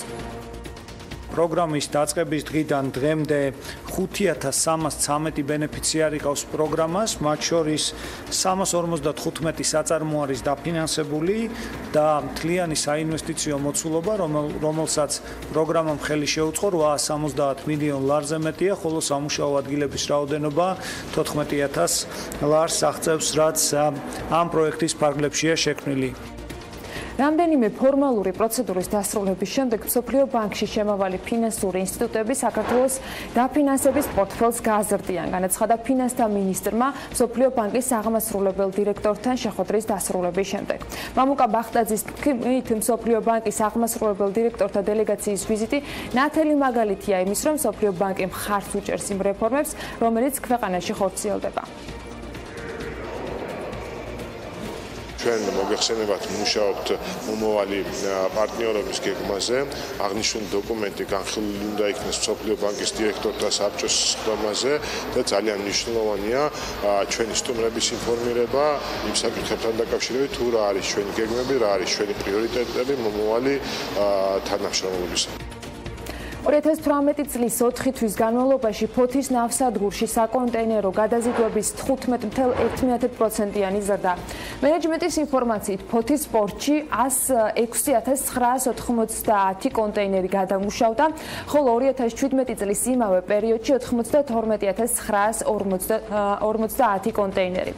ფოთის პორტში ტვირთების 39% იმპორტზე მოდის, 21% ექსპორტზე და ტვირთების 40% ტრანზიტული დანიშნულება. მათ შორის ტვირთების დიდი ნაწილი მიემართება აზერბაიჯანში, სომხეთსა და ცენტრალური აზიის ქვეყნებში.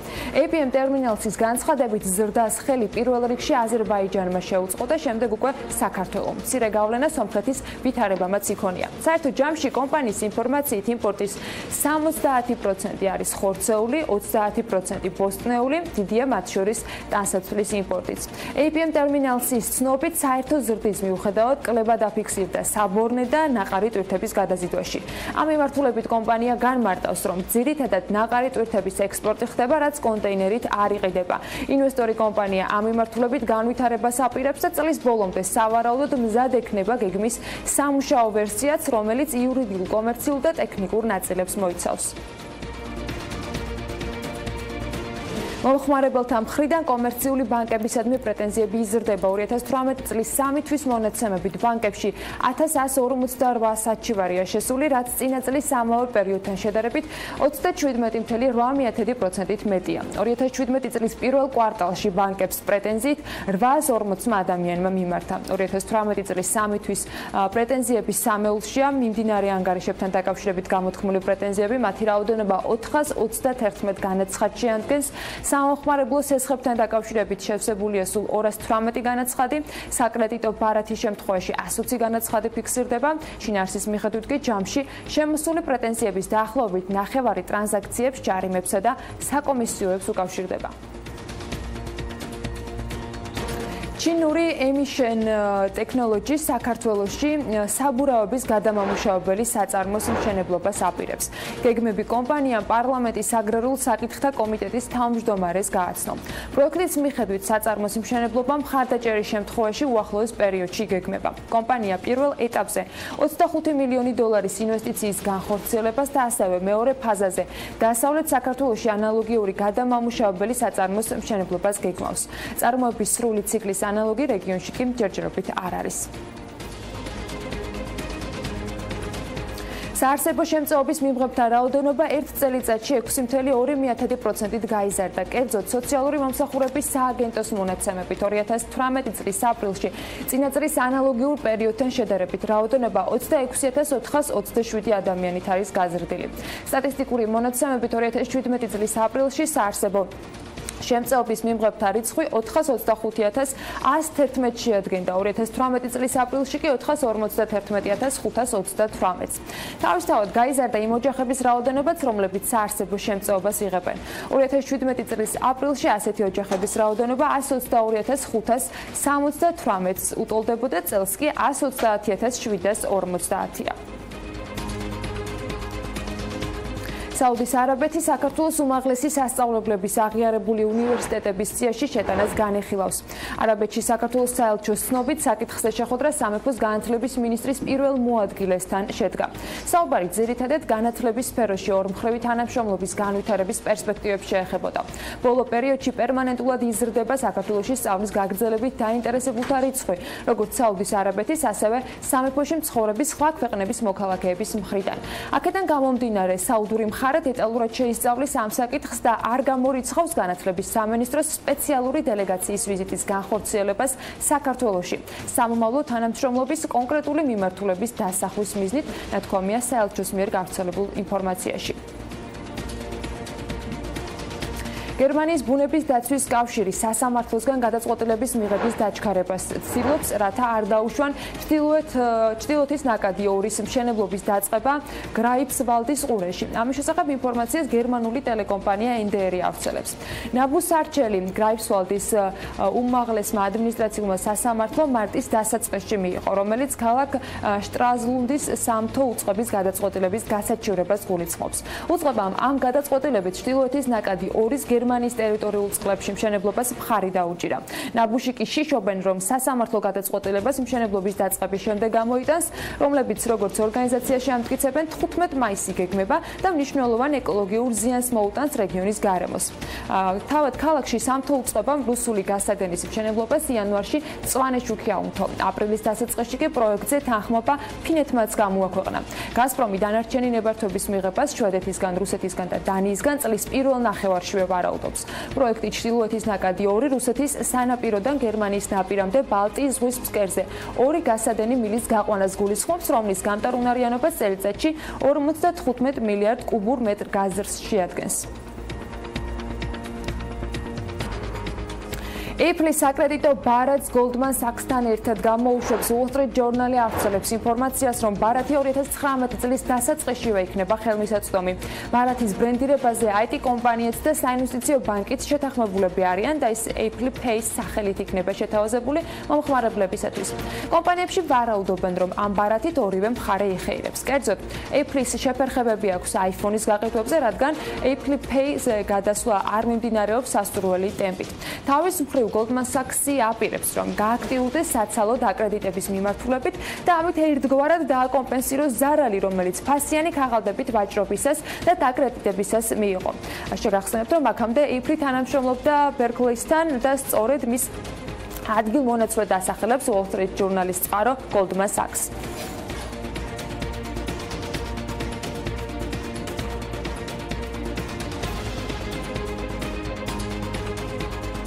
კომპანია Facebook კი საკუთარი კრიპტოვალუტის შექმნის შესაძლებლობას განიხილავს, რომელიც მომხმარებლებს ელექტრონული ანგარიშსწორების საშუალებას მისცემს. ამის შესახებ ინფორმაციას ტელეკომპანია ჩედდარი საკუთარ წყაროზე დაყნობით ავრცელებს. ტელეარხის ერთ-ერთი წყაროს ინფორმაციით კომპანიის ხელმძღვანელობა სერიოზულადაა განწყობილი იმ ამოცანისადმი, რომლის სისრულეში მოყვანასაც დიდი ალბათობით რამდენიმე წელი დასჭირდება. წყარო აცხადებს, რომ კომპანია არ აპირებს საკუთარი კრიპტოვალუტის გადაყიდვით ინვესტიციების მოზიდვას და ცდილობს თავის თავის თანამშრომლებში არ გავრცელდეს ინფორმაცია ამ ინვესტიციასთან დაკავშირებით. სოფლიოში ყველაზე პოპულარული სოციალური ქსელი შარშან შეუდგა ბლოკჩეინ ტექნოლოგიების შესწავლას. Facebook Messenger-ის ვიცე-პრეზიდენტმა გასულ კვირაში თქვა, რომ მცირერიცხოვან ჯგუფს ჩაუდგება სათავეში, რომელიც ტექნოლოგიებს შეისწავლის. თუმცა კონკრეტული სამომავლო პროექტები მას არ დაუსახელებია. თავად ტელეკომპანია კი აღნიშნავს, რომ საგადახდო სისტემას PayPal-ს ხელმძღვანელობდა, შესაბამისად Messenger-ის დირექტორი და კრიპტოვალუტა Bitcoin-შიც აქვს განხორციელებული ინვესტიცია.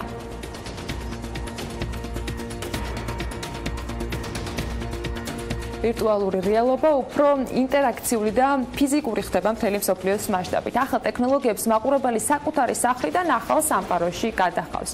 ნიუ-იორკის ტრიბეკას კინოფესტივალზე რეჟისორებმა საკუთარი ახალი ნამუშევრები წარმოადგინეს, რომელიც ფიზიკური და ციფრული სამყაროების საზღვრებს კვეთს. დეტალები ამერიკის ხმის სიუჟეტში ვნახოთ.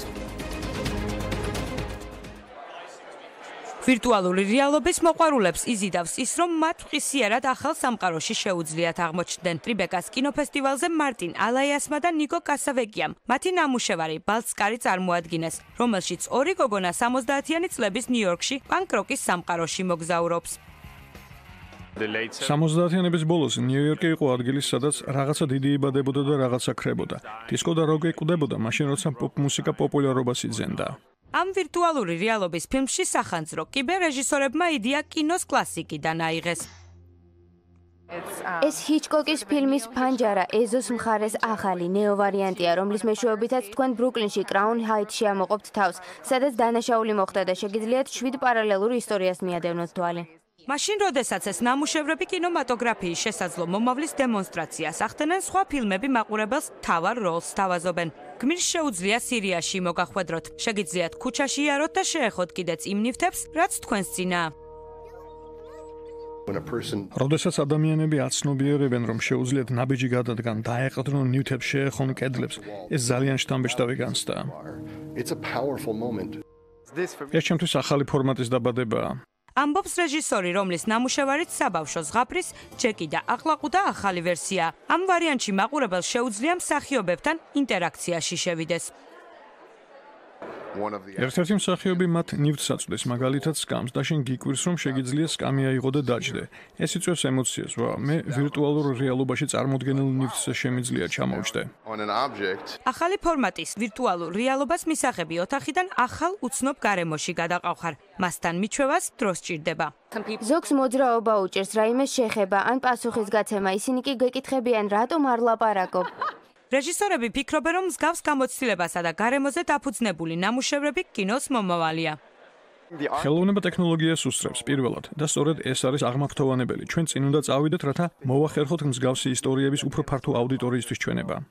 რეჟისორები მომავალს იმედით უყურებენ. ეს რეჟისორის ოცნებაა, შეისწავლო ახალი განზომილება, რომელსაც განსაზღვრული ენა არ აქვს. ეს სრულიად აუთვისებელი სფეროა. რაც უფრო წინ მიიწევ, მით უფრო მეტ აღმოჩენას აკეთებ და სულ წინ მიიწევ.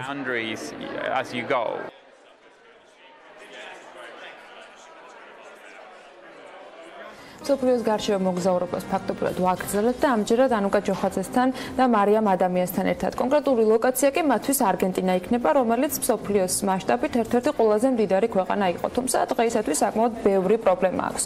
რამ შექმნა ეს პრობლემები, რა იყო ის ძირითადი შეცდომები ეკონომიკაში და არა მხოლოდ, რომელმაც არგენტინა დღეს ამ ზღვრამდე მიიყვანა, როგორც ის დღეს არის, სწორედ ანუკა და მარიამი გვეტყვიან დილა მშვიდობის მოგესალმებით და გისმენთ. დილა მშვიდობის ანა, სანამ ქრონოლოგიურად განვიხილავთ თუ რა მოხდა რეალურად არგენტინაში, მანამდე გეტყვით, რომ მე-20 საუკუნის დასაწყისში ქვეყანას მსოფლიოში მე-7 უდიდესი ეკონომიკა ჰქონდა, თუმცა ოქროს ხანას ნელი და მეთოდური ჩამოქვეითება მოჰყვა. მემარცხენე პოპულიზმი და სამხედრო რეჟიმები საბოლოოდ 2001 წელს დეფლოტით დაგვირგვინდა და ქვეყანა, რომელსაც შეეძლო გამოეყენებინა არსებული ბუნებრივი რესურსი, რომლითაც შეიძლება ითქვას, რომ ნამდვილად დახუნძულულია, ესარგებლა ნაყოფიერი მიწებით, კლიმატით, ხელსაყრელი გეოგრაფიული მდგომარეობითა თუ მსოფლიოს ლიდერ ქვეყნად ქცევა მოქცეული იყო 21 საუკუნეში, მთლიანი შიდა პროდუქტის მაჩვენებლით მესამე ათეულში გადაინაცვლა. კორუფცია, ინფლაცია, რეგულარული ეკონომიკური კრიზისები, ძლიერი დამოკიდებულება უცხოურ ინვესტიციებზე და დეფლოტი. ეს იმ პრობლემების მცირე და არასრული ჩამონათვალია, რომლებსაც არგენტინა უკვე ბოლო 100 წელია ებრძვის. მას ასე უსარგებლოდ ჩავლილ ერთ საუკუნეზე უნდა მოგიყვეთ. მიმოხილვა ოქროს ხანით მინდა დავიწყო, რომელიც მე-20 საუკუნითა და 1913 წლით თარიღდება, როდესაც არგენტინის ეკონომიკური მაჩვენებლები საფრანგეთისა და გერმანიისას უტოლდებოდა და უკან იტოვებდა ისეთ ქვეყნებს, როგორიც არის მაგალითად იტალია და ესპანეთი. ამ წარმატების მიზეზი კი მარტივი იყო. პირველ რიგში მის საკუთრებაში იყო თავისუფალი ნაყოფიერი მიწების შეუზღუდავი რაოდენობა. მეორე მხრივ კი მოსახლეობაში განათლების დონე საკმაოდ მაღალი იყო და ეს განაპირობებდა სოფლის მეურნეობის განვითარებასა და იმ დროისთვის არსებული წამყვანი ტექნოლოგიების ეფექტიან გამოყენებას. არგენტინის განვითარებული ეკონომიკა და პერსპექტივები იმ დროისთვის მილიონობით იმიგრანტს იზიდავდა. შედეგად იაფმა, მაგრამ კვალიფიციურმა მუშახელმა და ასევე მაღალმა მოთხოვნამ ქვეყნის ეკონომიკას დამატებითი სტიმული მისცა, რის გამოც უკვე 1890-იან, 1910-იან წლებში ეკონომიკური ზრდის მაჩვენებელი წელიწადში 6%-ს უტოლდებოდა. ეს კი სამჯერ აღემატებოდა მსოფლიოს საშუალო მაჩვენებელს. თუმცა ოქროს ხანა ქვეყანაში საკმაოდ მალე დასრულდა და გარდამტეხი პერიოდი არგენტინაში გლობალური კრიზისის დროს 1929 წელს დაიწყო. ამერიკული სავაჭრო ბირჟების კრახმა, რასაც შემდეგ ევროპასა და ამერიკის შეერთებულ შტატებში დეპრესია მოჰყვა, მთავარი დარტყმა სოფლის მეურნეობის სექტორს მიაყენა და ამ დროს არგენტინა ისე ძლიერად ცხადი არ დაზარალებულა, თუმცა როგორც მეზობელი ქვეყნები ისე არ დაზარალებულა და უკვე 1930-იანი წლების შუა პერიოდში შეძლო აღდგენა, ანუ მოკლეს დროში შეძლო ისე დაებრუნებინა მდგრადი ეკონომიკური ზრდა. ქვეყნის მოსახლეობა კი, რომელიც მიჩვეული იყო ცხოვრების მაღალ დონესა და სტაბილურ ეკონომიკურ ზრდას, არ იყო მზად ეგრეთ წოდებული ქამრების შემოჭერის პოლიტიკისთვის. ამ ყველაფერს მოჰყვა ქვეყანაში ხელისუფლების ცვლილება, მასობრივი არეულობა, საზოგადოებრივი განხეთქილებები და საბოლოოდ 1953 წელს საომარი გადატრიალებით დასრულდა ეს ყველაფერი. უნდა აღინიშნოს, რომ ამ ფაქტმა ქვეყნის ისტორიაში გარდამტეხი როლი ითამაშა და გზა გაუხსნა ხუან პერონს, რომელიც იმ დროს შრომის მინისტრად დაინიშნა და გამოირჩეოდა ისეთი რეფორმებით, რომლებიც იმ პერიოდში ყველაზე პროგრესულად ითვლებოდა. ხოლო საპრეზიდენტო არჩევნებში გამარჯვების შემდეგ ქვეყანა სოციალ-დემოკრატიის გზას დაადგა. მიუხედავად იმისა, რომ პერონის საქმიანობამ ხელი შეუწყო საზოგადოებაში მშვიდობის აღდგენას, დიდი ზიანი მიადგა ეკონომიკას. თანაც საკმაოდ დიდი ხნის განმავლობაში მისი მთავრობა არაერთხელ აღმოჩნდა ბეჭდური მედიის განხილვის საგანი. კიდევ უფრო დაჩქარდა ინფლაცია. გარდა ამისმა, პერონმა ბრიტანეთის კაპიტალის შემცვლელი ვერ იპოვა, რომელიც მე-20 საუკუნის პირველ ნახევარში ქვეყანაში დომინირებდა. ასევე იმპორტის ხელის შემშლელი პროექტიც ვერ შედგა, რომელშიც სახელმწიფოს უზარმაზარი ინვესტიციები ჰქონდა განხორციელებული. ამან თავის მხრივ არგენტინის აგრარული სექტორის განვითარებაც შეწყვიტა. პერონის ხელისუფლებიდან წასვლის შემდეგ ქვეყანაში მდგომარეობა კიდევ უფრო დამძიმდა. არგენტინაში დაიწყო პარტიზანული ომი. ეკონომიკამ კი პრაქტიკულად შეწყვიტა ზრდა. ეკონომიკის განვითარების კუთხით 1990-იანი წლების დასაწყისში არგენტინას ჰქონდა ახალი მცდელობა, მის უკან კი პრეზიდენტი კარლოს მენმი იდგა და ასევე ეკონომისტი დომინგო კავალო. მთავრობის რეფორმების იდეოლოგი კავალო გახდა, რომელსაც სჯეროდა, რომ არგენტინა მხოლოდ მკაცრი ფისკალური პოლიტიკისა და უცხოური კაპიტალის ინვესტირების დახმარებით მოძლიერდებოდა. ამ პერიოდისათვის არგენტინაში უკვე დაწყებული იყო ეკონომიკური გაჯანსაღება და ფინანსური სტაბილურობის უზრუნველყოფა. შედეგად პროცესი წარმატებით მიმდინარეობდა. ეკონომიკამ კვლავ დაიწყო ინტენსიური ზრდა და მსოფლიოც ალაპარაკდა არგენტინის ეკონომიკურ სასწაულზე, თუმცა პრობლემები არც აქ დასრულებულა. არგენტინისათვის ახალი გამოწვევა და უდიდესი დეპრესია 1998 წელს დაიწყო, როდესაც ფაქტობრივად შეჩერდა ქვეყანაში ეკონომიკა, რამაც საბოლოოდ ლათინოამერიკული ქვეყანა მსოფლიო ისტორიაში უმსხვილეს დეფლოტამდე მიიყვანა. ფაქტობრივად მთლიანი ეკონომიკა ჩამოიშალა ქვეყანაში და მცირედი გამოღვიძება 2000 წელს დაიწყო, ისიც ნედლეულზე ფასების მატების გამო, თუმცა ახალმა გლობალურმა კრიზისმა არგენტინა ისევ უკან დასწია.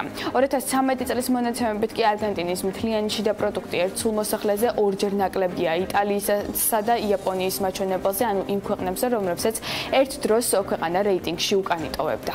სავარაუდოდ არგენტინის დეგრადაცია გამოწვეული იყო არა ეკონომიკური რეფორმებით, არამედ ქვეყნის მწვავე პოლიტიკური ვითარებით. დემოკრატიის არარსებობა და ოლიგარქების სულელური პოპულიზმი, ასევე ეკონომიკის მართვა დაუფიქრებლად საომარი ვითარების ხელოვნურად შექმნით. ამ ყველაფერმა არგენტინას სავალალო შედეგებამდე მიიყვანა. არგენტინაში ხელისუფლება ძალიან ცენტრალიზებული იყო. შედეგად დღეს ანალიტიკოსების თქმით, არ არსებობს არანაირი მოტივი იმისა, რომ ქვეყანა უდესმე დაიბრუნებს იმ ეკონომიკურ ძალაუფლებას, რაც ჯერ კიდევ მე-20 საუკუნის დასაწყისში ჰქონდა. შესაბამისად, ნაკლებად სავარაუდოა ისიც, რომ არგენტინა გახდება როგორც რეგიონალური, ისე გლობალური ლიდერი. long-standing legal battle as soon as possible.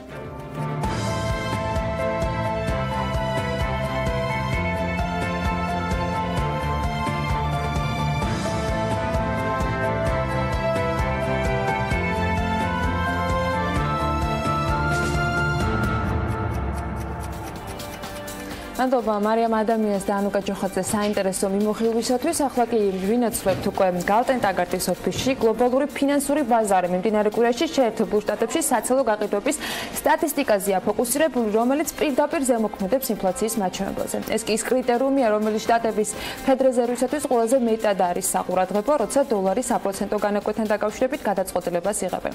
ეს დასაწყისია, თუმცა ძალიან ბევრ საინტერესოს გვეტყვის ახლა გოგა მელიქიძე, გალტენ ტაგარტის საბროკერო მიმართულების ხელმძღვანელი გვერდება საქმიანი დილის ეთერში. გოგა, დილა მშვიდობის, მოგესალმებით და გისმენთ.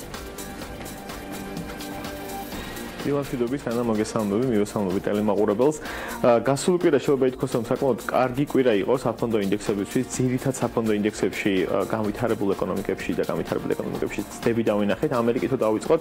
ამერიკაში Dow Jones ინდექსი, S&P 500, NASDAQ-ი, სამივე ინდექსი, სამივე მსხვილესი ინდექსი გაიზარდნენ ფასში. Dow Jones-ი და S&P 500-ი გაიზარდა დაახლოებით 2.3-2.4%. წლის დასწრისთან დღემდე წლის ჭრილში თუ შევხედავთ, Dow Jones-ი სადღაც 0.8% დასაჩვენებს, რაც კარგია, იმიტომ რომ უარყოფითი კლება დისდიდან გამოვიდა, ხოლო S&P 500 სადღაც 2.2-2.3% დასაჩვენებს, რაც ასევე კარგია, იმიტომ რომ დადების დასში გადავიდნენ, ხოლო ყველაზე კარგი და აქვს NASDAQ-ი გასულ კვირას გაიზარდა 2.5%-ით და თლიანი წლის ჭრილში გაზრდილია დაახლოებით 7%-ით, რაც საკმაოდ კარგია, იმიტომ რომ NASDAQ-ის ინდექსში ყველაზე მეტი ტექნოლოგიური კომპანიები შედის, შესაბამისად ეს არის ძირითადი საფუძველი, რის გამოც NASDAQ-ი ასე კარგად იზრდება.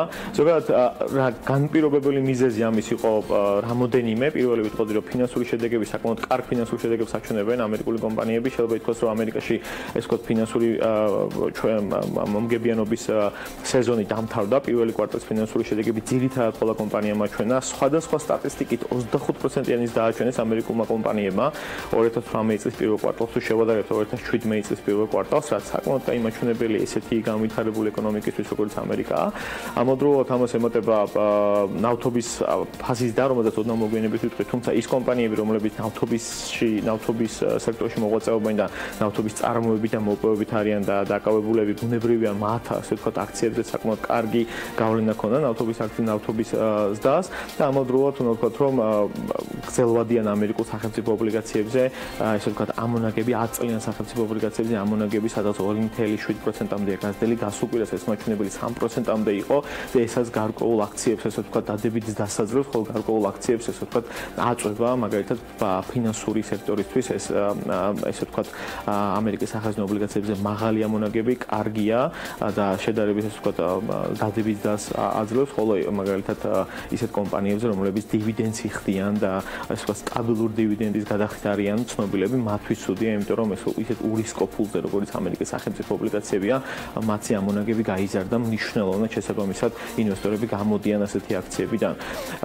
ზოგადად რო გადავიდეთ ნავთობზე, ნავთობის ფასი გაიზარდა $70 გადააჭარბა გასულ კვირის მანძილზე. ეს მაჩვენებელი 2014 წლის შემდეგ, 2014 წლის აპრილის შემდეგ ასეთი კარგი პერფორმანსი ნავთობს არ ქონია. გასული კვირის მანძილზე ესე მნიშვნელოვანი განსაკუთრებულის და არ ყოფილა $70 ფარგლებში იყო, თუმცა წლის ჭრილში თუ შევხედავთ, დაახლოებით 17%-ით არის ნავთობის ფასი გაზრდილი.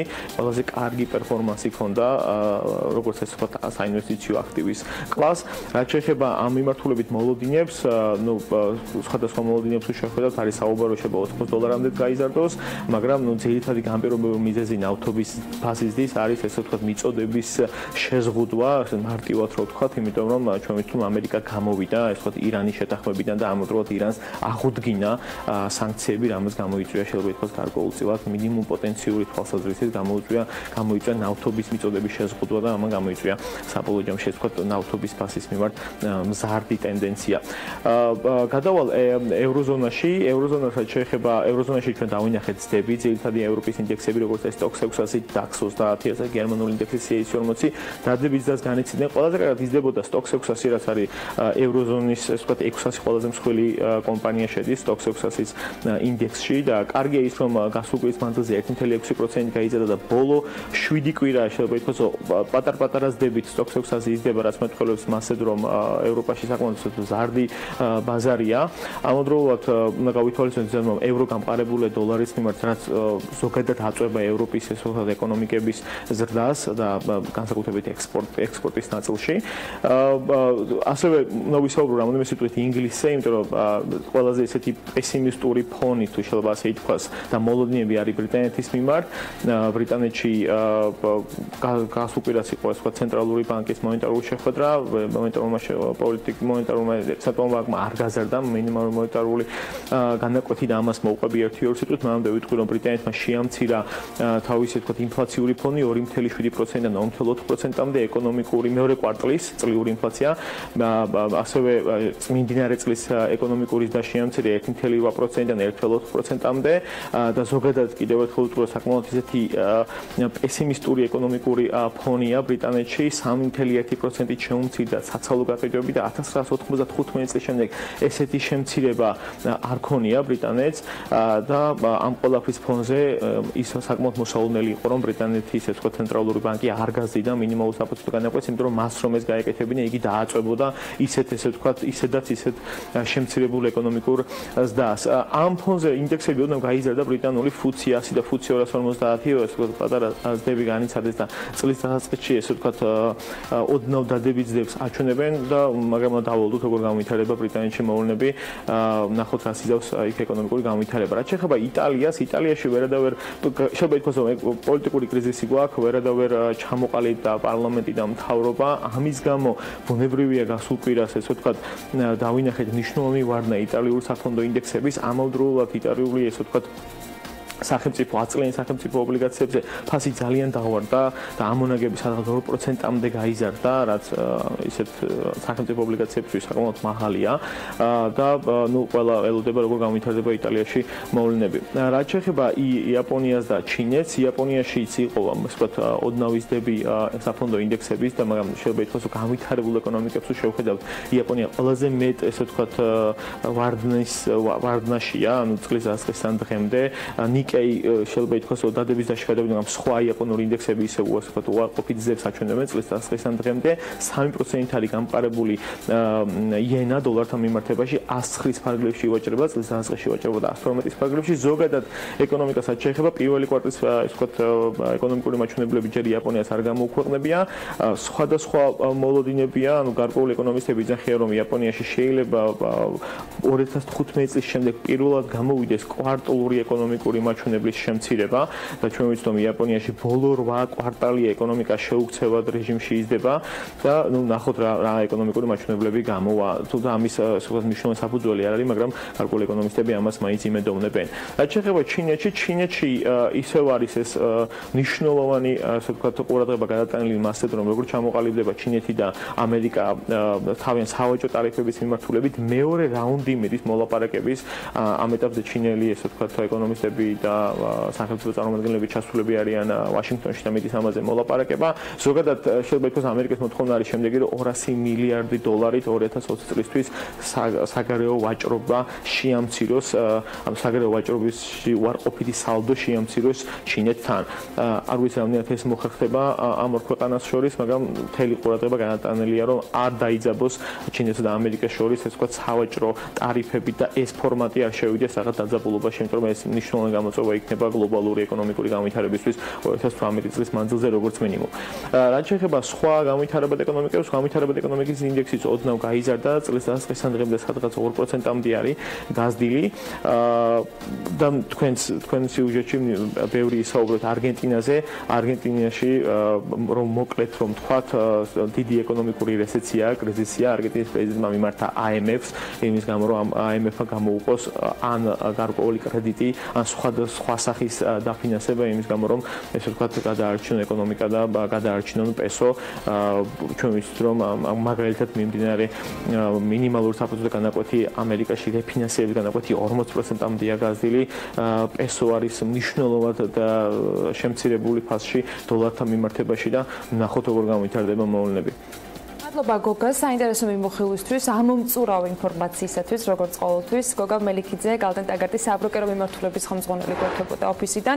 ჩვენ მცირე სარეკლამო პაუზა გველოდება წინ და შემდეგ უკვე უმასპინძლებთ იტალიის ელჩს საქართველოში და ვისაუბრებთ ძალიან სასიამოვნო ამბავზე, როგორ ხდება ფაქტობრივად იტალიის კულტურის ნაწილის ჩაბოტანა მაისიდან სექტემბრის ჩათვლით საქართველოში და მსურველები და დაინტერესებული ადამიანები სად, როდის, როგორ და რის ნახვა შეძლებენ.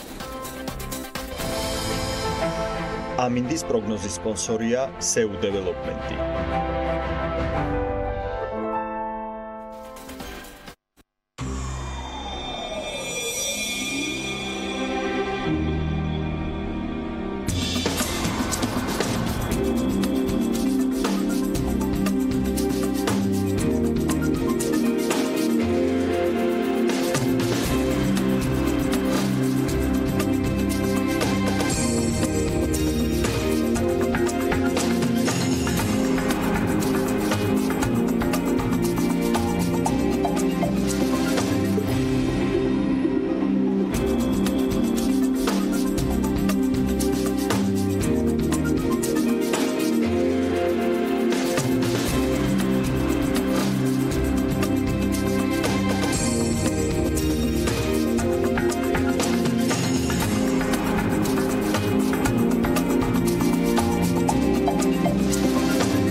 ამინდის პროგნოზის სპონსორია SEU დეველოპმენტი.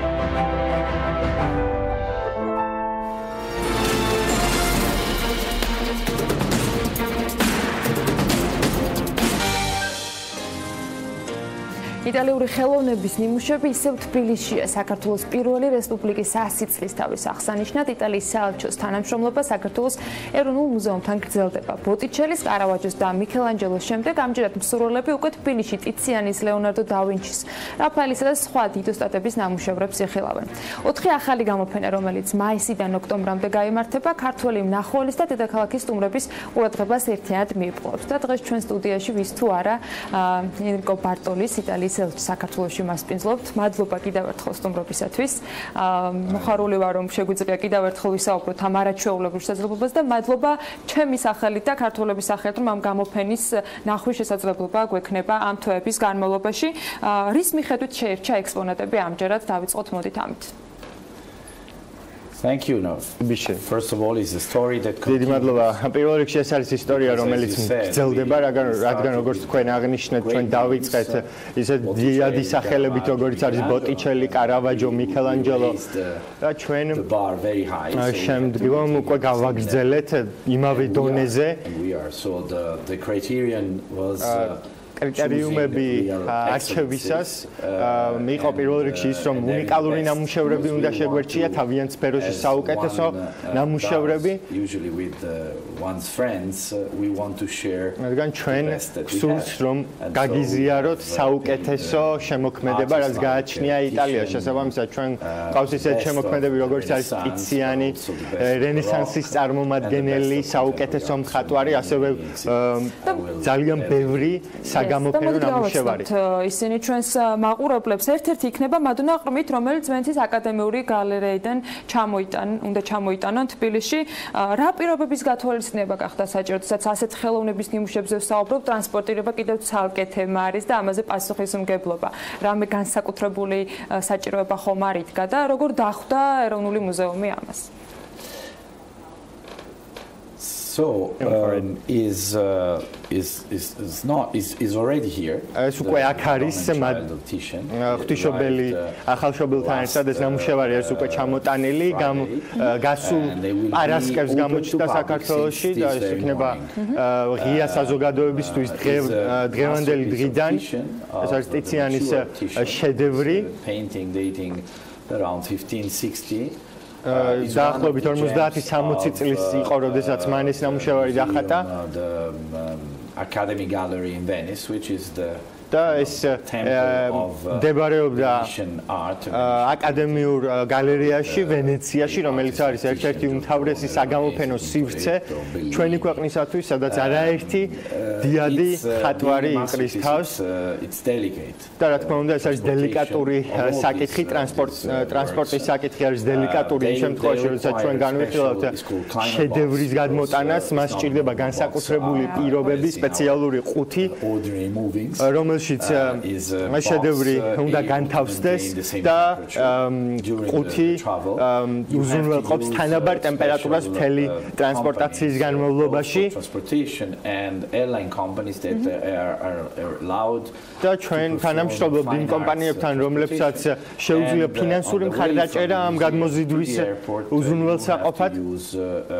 და შეეხება თავად მუზეუმს, თქვენ უნდა გამოიყენოთ პოლიციის ესკორტი იმისთვის, რომ დარწმუნდეთ, არ შეიქმნება არანაირი პრობლემა აეროპორტში ამ ნამუშევრების გამოჩენის დროს. და შემდეგ უკვე დანიშნულების ადგილას მიტანისას მეორე გამოფენა, რომელსაც ქვია რენესანსის გენიოსები, გულისხმობს გრაფიკულ ნამუშევრების გამოფენას და ეს ნამუშევრები მოდის პირდაპირ სამეფო ბიბლიოთეკიდან, ტურინის სამეფო ბიბლიოთეკიდან. After having been displayed. და ეს არის ძალიან კარგი ნამუშევრები, ძალიან უნიკალური ნამუშევრები. დაახლოებით 3 თვეს დაჰყოფენ ისინი თბილისში, ყველა შეიძლება მათი დათვალიერება. შემდეგ კი დაუბრუნდება ბიბლიოთეკას და 25 მაისიდან 26 აგვისტოს ჩათვლით გაგრძელდება ამ 45 გრაფიკული ნამუშევრის გამოფენა თბილისში. დღეს გაიხსნა გამოფენა, სადაც უკვე მადონას ყრმით იხილავენ დამთვალიერებლები. რამდენ ხანს გაჩერდება ის საქართველოში? The Virgin will stay until ეს კონკრეტული ნამუშევარი 15 აგვისტომდე დარჩება საქართველოში. ჩვენ ვიცით, რომ ვენეცია არის საკმაოდ კარგი მიმზიდველი ადგილი ტურისტებისათვის, შესაბამისად აგვისტოში ჩვენ დავაბრუნებთ ამ ნახატს სხვა ვენეციაში, რადგან აგვისტოში იწყება ტურისტული სეზონი, რაც შეეხება დანარჩენ ნამუშევრებს, ისინი დარჩება საქართველოში აგვისტოს ბოლომდე. არის ორი სხვა შედევრი, ერთ-ერთი სახელწოდება არის რენესანსის გენიოსები, ეს არის ძალიან მნიშვნელოვანი გამოფენა, აქ შედიან ლეონარდო და ვინჩი, მიქელანჯელო, რაფაელი და სხვა ცნობილი მხატვრები, საუკეთესო შემოქმედები რენესანსიდან. ზოგიერთი მათგანი არასოდეს ყოფილა გამოფენილი საზღვარგარეთ, იტალიის საზღვრების გარეთ, შესაბამისად ეს არის საკმაოდ უპრეცედენტო გამოფენა და მე ძალიან ვამაყობ, რომ მაქვს შესაძლებლობა გავუზიარო ის ჩემს ქართველ მეგობრებს. ეს არის ძალიან შთამაგონებელი გამოფენა ქართველი საზოგადოებისათვის, ქართველი ახალგაზრდებისათვის და არის საკმაოდ კარგი მისაზიდი ღონისძიება ტურისტებისათვის ქვეყნის მასშტაბით. სწორედ ამიტომ მე ძალიან დიდ მადლობას ვუხდი ჩვენ სამინისტროს და Viva Italianos პროგრამას, რომლის ფარგლებშიც დაფინანსდა ეს პროექტი. ასევე ძალიან დიდ მადლობას ვუხდი ქართულ ინსტიტუტებს, სხვადასხვა სამინისტროს, რომელმაც ხარი დაგვიჭირა ფინანსურად თუ სხვა მხრივ, ტექნიკური თვალსაზრისით და დიდ მადლობას ვუხდი, რა თქმა უნდა, საქართველოს ეროვნულ მუზეუმს იმისათვის და ეროვნულ გალერეას იმისათვის, რომ ხარს გვიჭერენ, რადგან ორივე ეს გამოფენა ჩატარდება ეროვნულ გალერეაში. შესაბამისად, დღევანდელი დღიდან აგვისტოს დასასრულამდე გაიმართება ეს გამოფენები. მესამე გამოფენა იქნება თანამედროვე ხელოვნების გარშემო გამართული. ჩვენ გსურს ვისაუბროთ არა მხოლოდ წარსულზე, არამედ ამჟამად მიმდინარე მოვლენებზე ხელოვნებაში. აქაც იქნება ძალიან ბევრი ცნობილი სახე და ცნობილი სახელი წარმოდგენილი მათი ნამუშევრები. მეოთხე გამოფენა სექტემბერსა და ოქტომბერში გაიმართება. სწორედ სექტემბრიდან იქნება მე-17 საუკუნის რომში მოგზაურობის შესაძლებლობა იმ გამოფენით, რომელიც თბილისში ჩამოდის, რამდენადაც მე ვიცი. აი, ამასთან დაკავშირებითაც მცირე ექსკურსი რომ გაგვიკეთოთ, რას ველოდებით სექტემბრიდან უკვე დედაქალაქში? Yeah, after these first 3 exhibits. პირველი ორი გამოფენის შემდეგ Titian, Master of Color, ტიციანი, ფერების დიდოსტატი და რენესანსის სხვა დიადი წარმომადგენლები და ასევე თანამედროვე ხელოვნების წარმომადგენლები სექტემბრიდან უკვე იქნება სხვა მნიშვნელოვანი საგამოფენო ნამუშევრებიც, ბაროკოს წარმომადგენლები, ბაროკოს სტილის წარმომადგენლები და ის ბერნინი მაგალითისთვის, რომელიც არის ყველაზე მნიშვნელოვანი ფიგურა მიმართულებით, ის იყო მუდმივად ყველაფრის ცენტრში, ამ კულტურის ეპიცენტრში. შესაბამისად, ეს გამოფენა დაფარავს საერთო ჯამში 50-ზე მეტ ნამუშევარს და 10-მდე ხელოვანს, რომლებიც არიან რომლებმაც შეიტანეს ძალიან დიდი წვლილი კულტურის განვითარებაში. გამოფენა იქნება მთელი ამ პერიოდის განმავლობაში. მე მიხარია კიდევ ერთხელ, რომ მათი დაანონსების შესაძლებლობაც ამ სტუდიაში ქონდა. კიდევ უნდა კითხოთ სამომავლო გეგმებზე, დღევანდელი სტუმრობისთვისაც რომ დავიტოვოთ რამე სასიამოვნო. როგორც ვიცი, ივნისში გეგმავთ ფორუმის გაკეთებას. რა იგეგმება ამ პერიოდის განმავლობაში გარდა გამოფენებისა? There are these great exhibitions that will be other events. ჩვენ უკვე ვისაუბრეთ გამოფენებზე და არის სხვაგონი ღონისძიებებიც დაგეგმილი. ბალეტის გარშემო ღონისძიებების გამართვა, ასევე იტალიური-ქართული ურთიერთობის ისტორიის ასე ვთქვათ წარმოჩენა, ჩვენ ვსურს ამის ხაზგასმა ღონისძიებების ფარგლებში, რაც არის ძალიან მნიშვნელოვანი. And we wanted to give ჩვენ ასევე გვსურდა ideal container to all this. ამ ყველაფრის იდეალურად შეჯამება და ჩვენი კამპანიის სლოგანი ნიშნავს იტალიური გზის ხაზგასმას იდეაში და ჩვენ ვიგზავნით რომ ძალიან კარგი ტენდენცია იქნებოდა დაგვეწინაურებინა ის პროდუქცია რაც კეთდება და მზადდება იტალიაში. Made in Italy. ანუ ის რაც იტალიაშია დამზადებული, ეს არის ერთგვარი კამპანია და ინიციატივა, რომლის ფარგლებში ჩვენ დავფარავთ ძალიან ბევრ კომერციულ აქტივობებს, იქნება ეს რესტორნები, სუპერმარკეტები და ასე შემდეგ. შესაბამისად, აქ შედის საკვები, შედის დიზაინი, შედის კოსმეტიკა, შედის ანის სამოსი ყველაფერი იტალიური, იქნება ხაზგასმული და იქნება ინიციატივები და ფასდაკლებები მთელი ივნისის განმავლობაში და რატომ ივნისი? იმიტომ რომ ივნისი არის იტალიის თვე, როდესაც ჩვენ აღვნიშნავთ 2 ივნისს იტალიის ეროვნულ დღესასწაულს, შესაბამისად სწორედ ამ თარიღს დაემთხვევა ამ ინიციატივის დასაწყისი. თქვენ დაინახავთ ბილბორდებს მთელი ქალაქის მასშტაბით და თქვენ რა თქმა უნდა ხელმისაწვდომი იქნება ვებსაიტი და Facebook გვერდი, სადაც იქნება ჩამოთვლილი ყველა იმ მაღაზიების სია, რომელიც ინიციატივის მიხედვით იფუნქციონირებს. და ადამიანებს ექნებათ იმის შესაძლებლობა, რომ თავად აარჩიონ საკუთარი ინტერესის სფერო და აღმოაჩინონ რამდენი ლოკაცია და კომპანია ჩაერთვება ამ არაჩვეულებრივ ივნისისთვის კამპანიაში, რომელსაც თქვენ ახლა ანონსებთ? Right now. There are many ძალიან ბევრი სხვადასხვა ქართული კომპანია გამოთქვამს უკვე სურვილს და ისინი ახდენენ დისტრიბუციას ამ პროექტისა. Visibility. There are many important ბევრი მნიშვნელოვანი იტალიური კომპანიაც იქნება ჩართული და მხარს დაუჭერს ამ ინიციატივას, ამ დიდ კულტურულ ღონისძიებას, რადგანაც კულტურა is based on the taste for beauty and დაფუძნებულია სილამაზის მოთხოვნილებასა და გემოვნებიანობის მოთხოვნილებაზე ხარისხზე საბოლოო ჯამში და სწორედ ამიტომ ჩვენ ვცდილობთ ვაჩვენოთ მედლის ორივე მხარე, იქნება ეს მხატვრობა თუ სხვა კომერციული აქტივობები, რომლებიც იტალიაში მიმდინარეობს, სწორედ ამაზე დაფუძნებით ჩვენ გვსურს გალავანით ქართულ-იტალიური ურთიერთობები მე პირადად ძალიან დიდად ვუჭერ მხარს ვიზა ლიბერალიზაციას, რადგან ეს არის შესანიშნავი შესაძლებლობა ორივე მხარისათვის, რათა შეიკრიბონ ერთად, გაიცნონ ერთმანეთი, მე გულისხმობ საქართველოს და ევროკავშირს.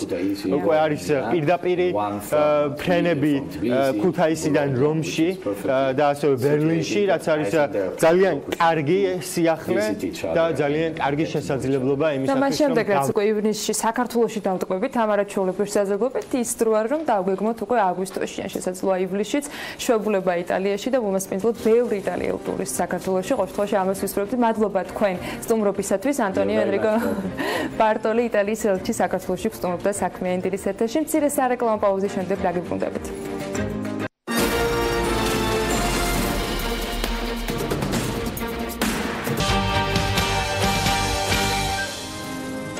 რამდენიმე 10 წლიანი ისტორიის გამოფენების პარალელურად ექსპო ჯორჯია არც სიახლეებს გვაკლებს 17 და 20 მაისს ექსპო ჯორჯიაში პირველად თბილისი art fair გაიმართება თბილისის ხელოვნების ბაზრობა. 3 დღიან გამოფენა გაყიდვაში მსოფლიოს სხვადასხვა ქვეყნის 30 გალერეა და 40 დამოუკიდებელი ხელოვანი მიიღებს მონაწილეობას. მონაწილეთა შერჩევა კი სპეციალურად ექსპერტთა ჯგუფის მიერ მოხდება. დღეს მასპინძლობთ რა თქმა უნდა თინა ლაღიძეს ექსპო ჯორჯიას PR-ს და მარკეტინგის კომუნიკაციის მენეჯერს და მასთან ერთად ხსუმრობენ და ნიჟარაძე თბილისის ფოტოფესტივალის სამხატვრო ხელმძღვანელი და ირინა პოპიაშვილი თავისუფალი უნივერსიტეტის ვიზუალური ხელოვნების არქიტექტურის და დიზაინის სკოლის დეკანი.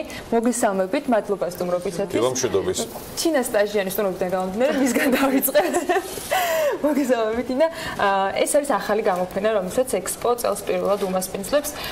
იდეა საიდან გაჩნდა, რა გადაწყვეტთ რომ გაგეკეთებინათ და როგორც ვიცი, ძალიან ბევრი საინტერესო მიმართულება იქნება. მოდი მაყურებელს უთხრათ, რაში მდგომარეობს ეს სიახლე და რას მასპინძლობთ? ანუ ნამდვილად ექსპო ჯორჯიას გუნდი უკვე 2 წელია რაც ამზადებს ამ გამოფენას და აი როგორც იქნა მივედით იმ წერტილზე რომ შეგვიძლიათ გავხსნათ დიდი საერთაშორისო პირველი თანამედროვე ხელოვნების ბაზრობა.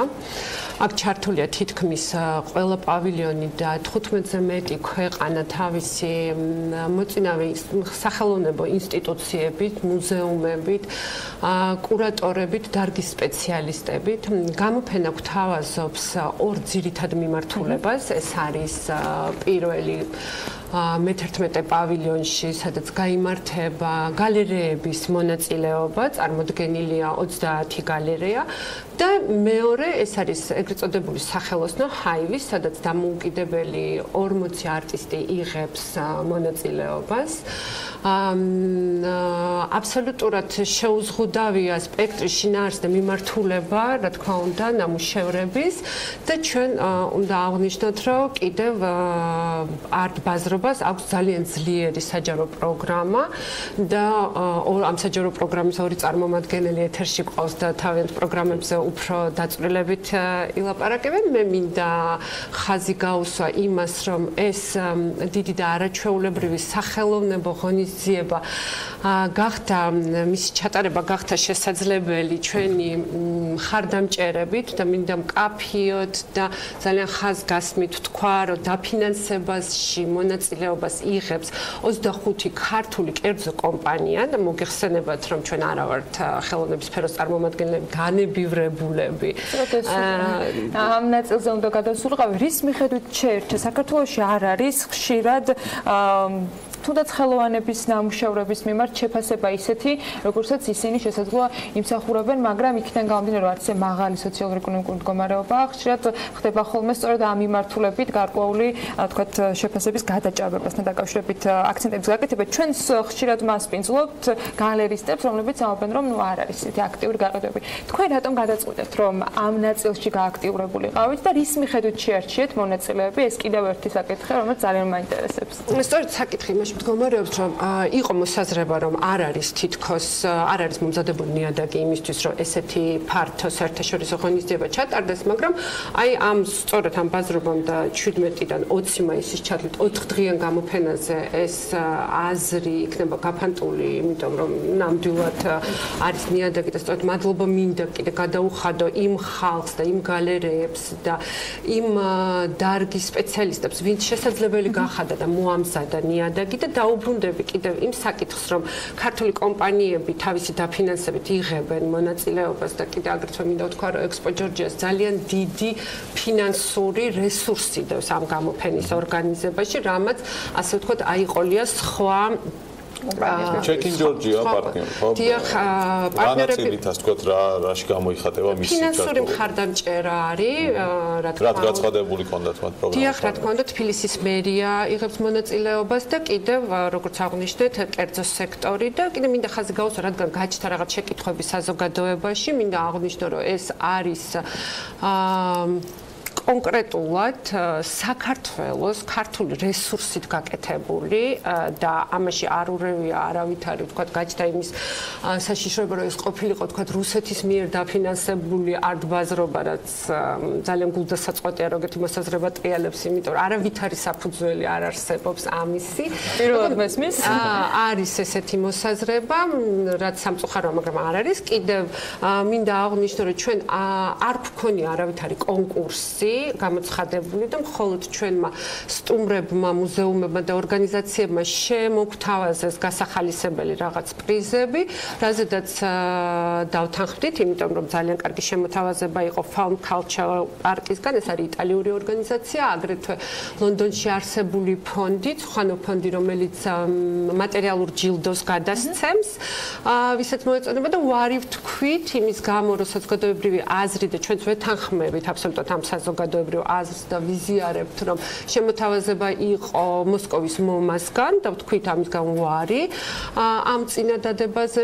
აგრეთვე მინდა აღვნიშნო, რომ ჩვენ გახსნილები ვართ აბსოლუტურად ყველა იმ ადამიანთან თანამშრომლობაზე და იმ ორგანიზაციასთან თანამშრომლობაზე, რომელიც თვლის, რომ შეუძლია წვლილი შეიტანოს თანამედროვე ხელოვნების განვითარებაში საქართველოში. ჩვენ ნებისმიერ დისკუსიაზე ვართ თანახმა, საჯარო პროგრამა გვაძლევს ამის საშუალებას და იმაზეც კი შეგვიძლია ვისაუბროთ, ვისაც მაგალითად შეიძლება ქონდეს სხვა კონცეფცია არა ბაზრობის სახელოვნებო, ჩვენ ეს საჯარო სივრცეები გვაძლევს იმის შესაძლებლობას, რომ ესეც განვიხილოთ. სატელევიზიო სივრცე იქნება საჯარო საქმიანი დილითაც გიმასპინძლებ.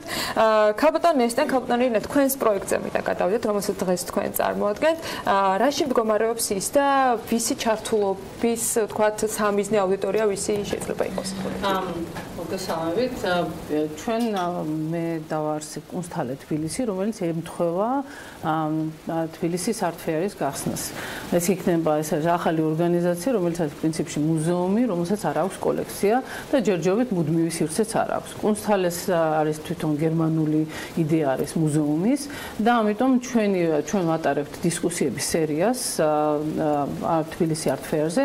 ეს იქნება 3 დისკუსია და ჩვენი მხარდამჭერი, იმიტომ რომ ეს გერმანელი მუზეუმების და კუნსთალების დირექტორები და კურატორები ვართ მოწვეული, არის გოეთეს ინსტიტუტის მიერ გაგვიწია დახმარება ამასთან დაკავშირებით. აქვს მუზეუმს თუ არა? განსხვავებული კონცეფცია აქვს იმედად მუზეუმი არ დაგუთმევდა დავარქეთ კუნსთალეს სურათი, იმიტომ რომ როდესაც თქვათ თანამედროვე ქართული ხელოვნების ნახვა გინდა თბილისში, რომ დაგუგლოთ თქვათ მუზეუმით, არ ამოვა არავითარი ინფორმაცია, რომელიც რელევანტურია თანამედროვე ხელოვნებასთან. კუნსთალე, ვისაც ესმის თანამედროვე ხელოვნების სფეროში არის, ასევე სიტყვითაც უკვე ხვდება, რომ ეს არის. მართალია, შეიძლება ქართულ საზოგადოებას უნდა გავაცნოთ ეს ცნება თავისთავად რას მოიცავს, მაგრამ ის რომ ამ სივრცეში მოხდება კონტექსტუალიზაცია ქართველი და საერთაშორისო ხელოვანის. ამ შემთხვევაში ჩვენ გამოფენას ვაკეთებთ ავსტრალიელი ხელოვანის, რომელიც ვენეციას წარმოადგენს შემდეგ ბიენალეზე და ქართველი ხელოვანი, რომელიც არის ნიკა ქუთათელაძე. და სწორედ კუნსთალეების წარმომადგენლები ისაუბრებენ თავიანთ ორგანიზაციებზე და რამდენად რელევანტური და როგორ შეიძლება ამ ორგანიზაციამ მიარსებოს საქართველოში. 3 დისკუსია ახსენეთ, ვინ იქნებიან ამ დისკუსიაში მონაწილეები? ეს აკადემიიდან იქნებიან ძირითადად თქვენი სამიზნე აუდიტორია, ვინ იქნებიან თავადან ახსენეთ უცხოელი სტუმრები? უცხოელი სტუმრები არიან ძირითადად, ეს არის ორი ჟურნალი არის, არტ ფორუმი და არტ ინა ამერიკა, რომელიც არის წამყვანი თანამედროვე ხელოვნების ჟურნალი, მათი წარმომადგენლები. ამას გაუკეთებს მოდერირებას კრიტიკოსი და კურატორი ლალი პერტენავა. შემდეგ იქნება კოლექციონერებზე, ეს ორი კოლექციონერი არის კორპორატიული კოლექციონერი Deutsche Telekom-ის კორპორატიული კოლექცია შექმნა და მეორე არის კერძო კოლექციონერი, რომელიც ისაუბრებს ამაზე და შემდეგ უკვე უცხოელი მესამე პანელი იქნება ზუსტად მუზეუმი. ესენი არის 18 და 19 მაისს და დროები ყველაფერი არის თბილისი არტ-ფერის ვებგვერდზე.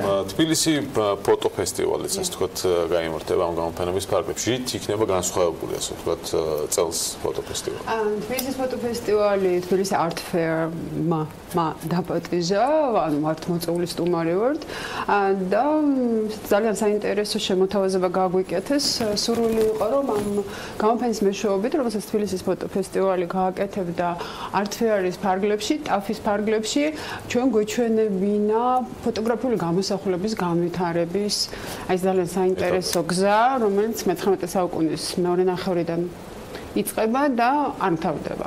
და გამოფენა შესაბამისად მე ვთვლი რომ ძალიან მნიშვნელოვანი და დიდია, არ გაკეთებულა მსგავსი გამოფენა, რომელსაც ეს რაღაც ისეთი გლობალური მიდგომა ჰქონდა, რომ ეჩვენებინა როგორ ვითარდებოდა ფოტოგრაფიული გამოსახულება, როგორ მიმართებაში იყო იგი რეალობასთან, 3 საუკუნის განმავლობაში, ამიტომაც გამოფენას ქვია აქ და იქ რეალობაში და მის მიღმა, იმიტომ რომ ფოტოგრაფიულ გამოსახულებას აქვს უნარი იმის, რომ არა მხოლოდ რეალობა ასახოს, არამედ მოქცეს მისი ინტერპრეტაციის ძალიან დიდი და თავისუფალი ინტერპრეტაციის საშუალება მოქცეს. შესაბამისად გამოფენა აერთიანებს 20-ზე მეტ ავტორს, გამოფენაში იქნება ნაჩვენები ისეთი ნამუშევრები, რომლებიც მანამდე არ გამოფენილა.